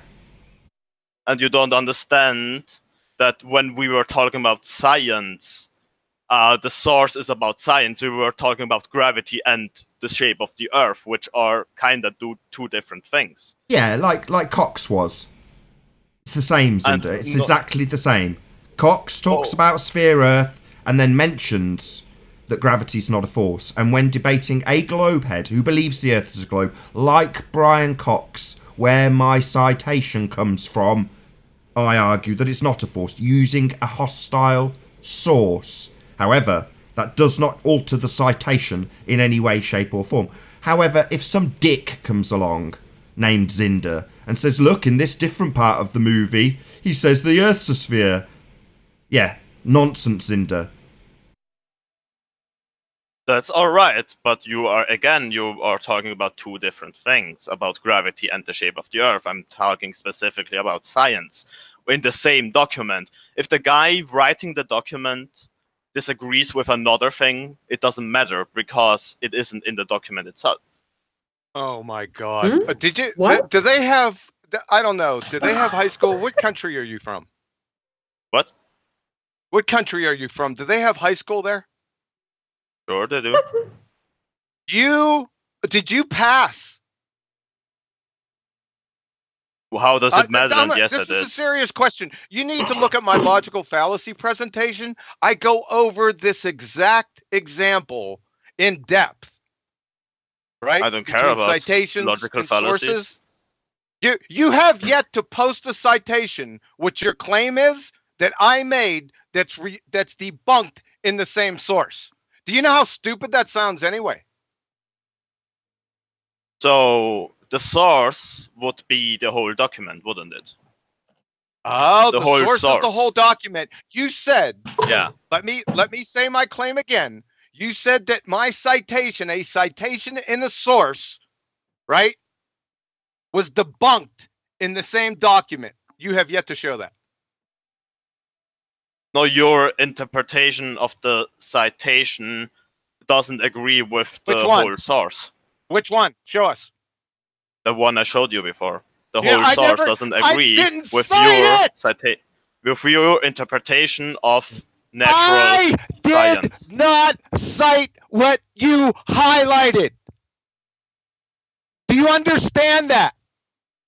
You cited something from there that my God. that disagrees Oh my about God. natural I can't science. believe you're this stupid. It disagrees. What you said about natural science disagrees. I didn't cite it! With Oh my other God. Can you believe citations. this guy? Can somebody tell him that I didn't cite that? That maybe he's not hearing me. I don't know. Hello? What did you cite from that source? What did I cite? You're the one that charged me. Don't you know? Well, when you say you Oh, didn't, for then what crying did you out loud, cite sir. from that source? What did I? You're asking me what I cited when you charged me with citing something out of context, basically. Yeah. That's true. What is it? What you highlighted, I never cited. I never touched it. Never. You got your evidence for the claim of what claim of science and not of Oh science my- and natural things from that source. So that source says something else about science and the natural world than the things you said from that source. Which means the source disagrees oh my God. with the stuff you said I about science. didn't cite what you highlighted. What part of that is particularly confusing? None of it. Good. Then your claim is baseless and empty. No, it isn't. No. Are you retard? Because. Why are you laughing? Listen to him laugh. You're making yourself look really silly. Like, this is really silly. I know. This. You're doing this on purpose? Sometimes I do. No, he's serious. I think he's serious. Yeah. Yeah, like at this moment, are you doing this on purpose? No comment on that. Okay. It would be define math, right, Zinder? He's not new to this. You gonna define math for us again, Zinder? I actually kind of like Zinder. Yeah, because he makes all these comments, and I think he does it tongue in cheek. You're right, because I'll tell you what's really scary. If you think what you're claiming has veracity, you should be institutionalized. Okay, just want to let you know if you're not kidding.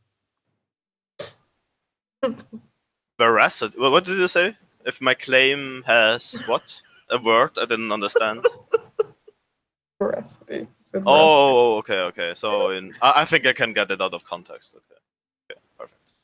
Out of the context, I understand. What's the speed of dark? What? The speed of dark. The absence of light. So darkness kinda can't have a speed, I think, because darkness can't provide information, which light can. So, for example, the speed of a shadow, if you would, I mean, theoretically, you could, which wouldn't necessarily be, but in that context, you could make a shadow appear to be faster than the speed of light, right? But it isn't, because darkness is just the absence of light, and nothing can travel faster than light. So there is no speed of dark. Citation, please. My mind, yeah, my brain. Do you want my brain as a citation? Myself, right now. So where's the source for that? Nowhere. Source for his brain? So I think I left it in the hospital where I was born. Oh man. Possible? Yeah, I think it is. You know, humans can like how should I put it? Humans can survive a lot of things, right? Including So, Zinder, losing a brain. when are we going to give up this globe, Zinder? I think you know we don't live in a sphere. I don't think I will give it up. I mean, like there is. That's fine. You don't have to. There is like a thing that like you like as a flat earther against the world, like riding into battle and of uncertainty and you gotta be on some type of medication. and figuring everything out. Like that's really great. I mean, that's really exciting. But you know, sometimes like myself, I'm really. Is that you think? Is that what you think being a flat earther is? We get up, we put our guns on our heads, get on the horse and ride out. But you know, I'm really I'm too lazy and I'm too comfortable. I'm too comfortable for that. I'm too lazy for that. So I'm gonna go with the mainstream, I guess.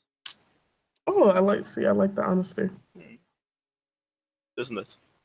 Yeah, I've been falling on and off that horse since I was a kid. That's why I'm still on the horse today. Oh. That's pretty cool. I've never been on a horse before. Yeah. It is. Let's make it more modern. Can we have like laser guns and motorcycles? Why does it have to be a horse? I'm terrified of motorcycles. Right? I mean, I got you. I like lasers though. You still there, Nathan? Yeah. You still recording? Yeah. Any chance I can promote my my campaign? Say again, Ranty. Any chance I can promote my campaign? Yes, you can. Sorry, I did forget about it, promising you that I wouldn't. Go ahead, promote your campaign, and then I'll round out this this premiering show. There we go. Oh, right, so there's the campaign. I need 1 minute after he's done. Thank you. No worries. It's all right. I've only been on the show since 2:00. Go ahead, Ranty. It's one where I am. I get a chance to say something now. It's been a really good day, actually, though. To be fair, We were talking about girth before. We were talking. This is still flat Earth. This is what's giving you guys all your ammunition. This sort of research. So yeah, I'm after a drone, guys. You know, I want it to go with the P1000. I want to do some tests with it. I'm sure there's a lot of interesting stuff I can get up to. I have got a few plans with it. So we've already got 260 pounds of the way there. So we're already at about 15% of the way there. So it's only on like day 2 or something. So if anybody can help out and wants to help me get hold of a drone to do these observations and tests, then I'm sure Nathan will spam the link in the side chat. Ranty, what's the max height on that thing? Oh, height? Height, yeah. What's the max height that it can get to? Let me have a look. Copy that. And let's go in. It reminds me of those things that were. Oh. Does anyone watch Black Mirror? No. No. I've heard of it. Just while Ranty's looking that up, I don't know if you want to go ahead, John.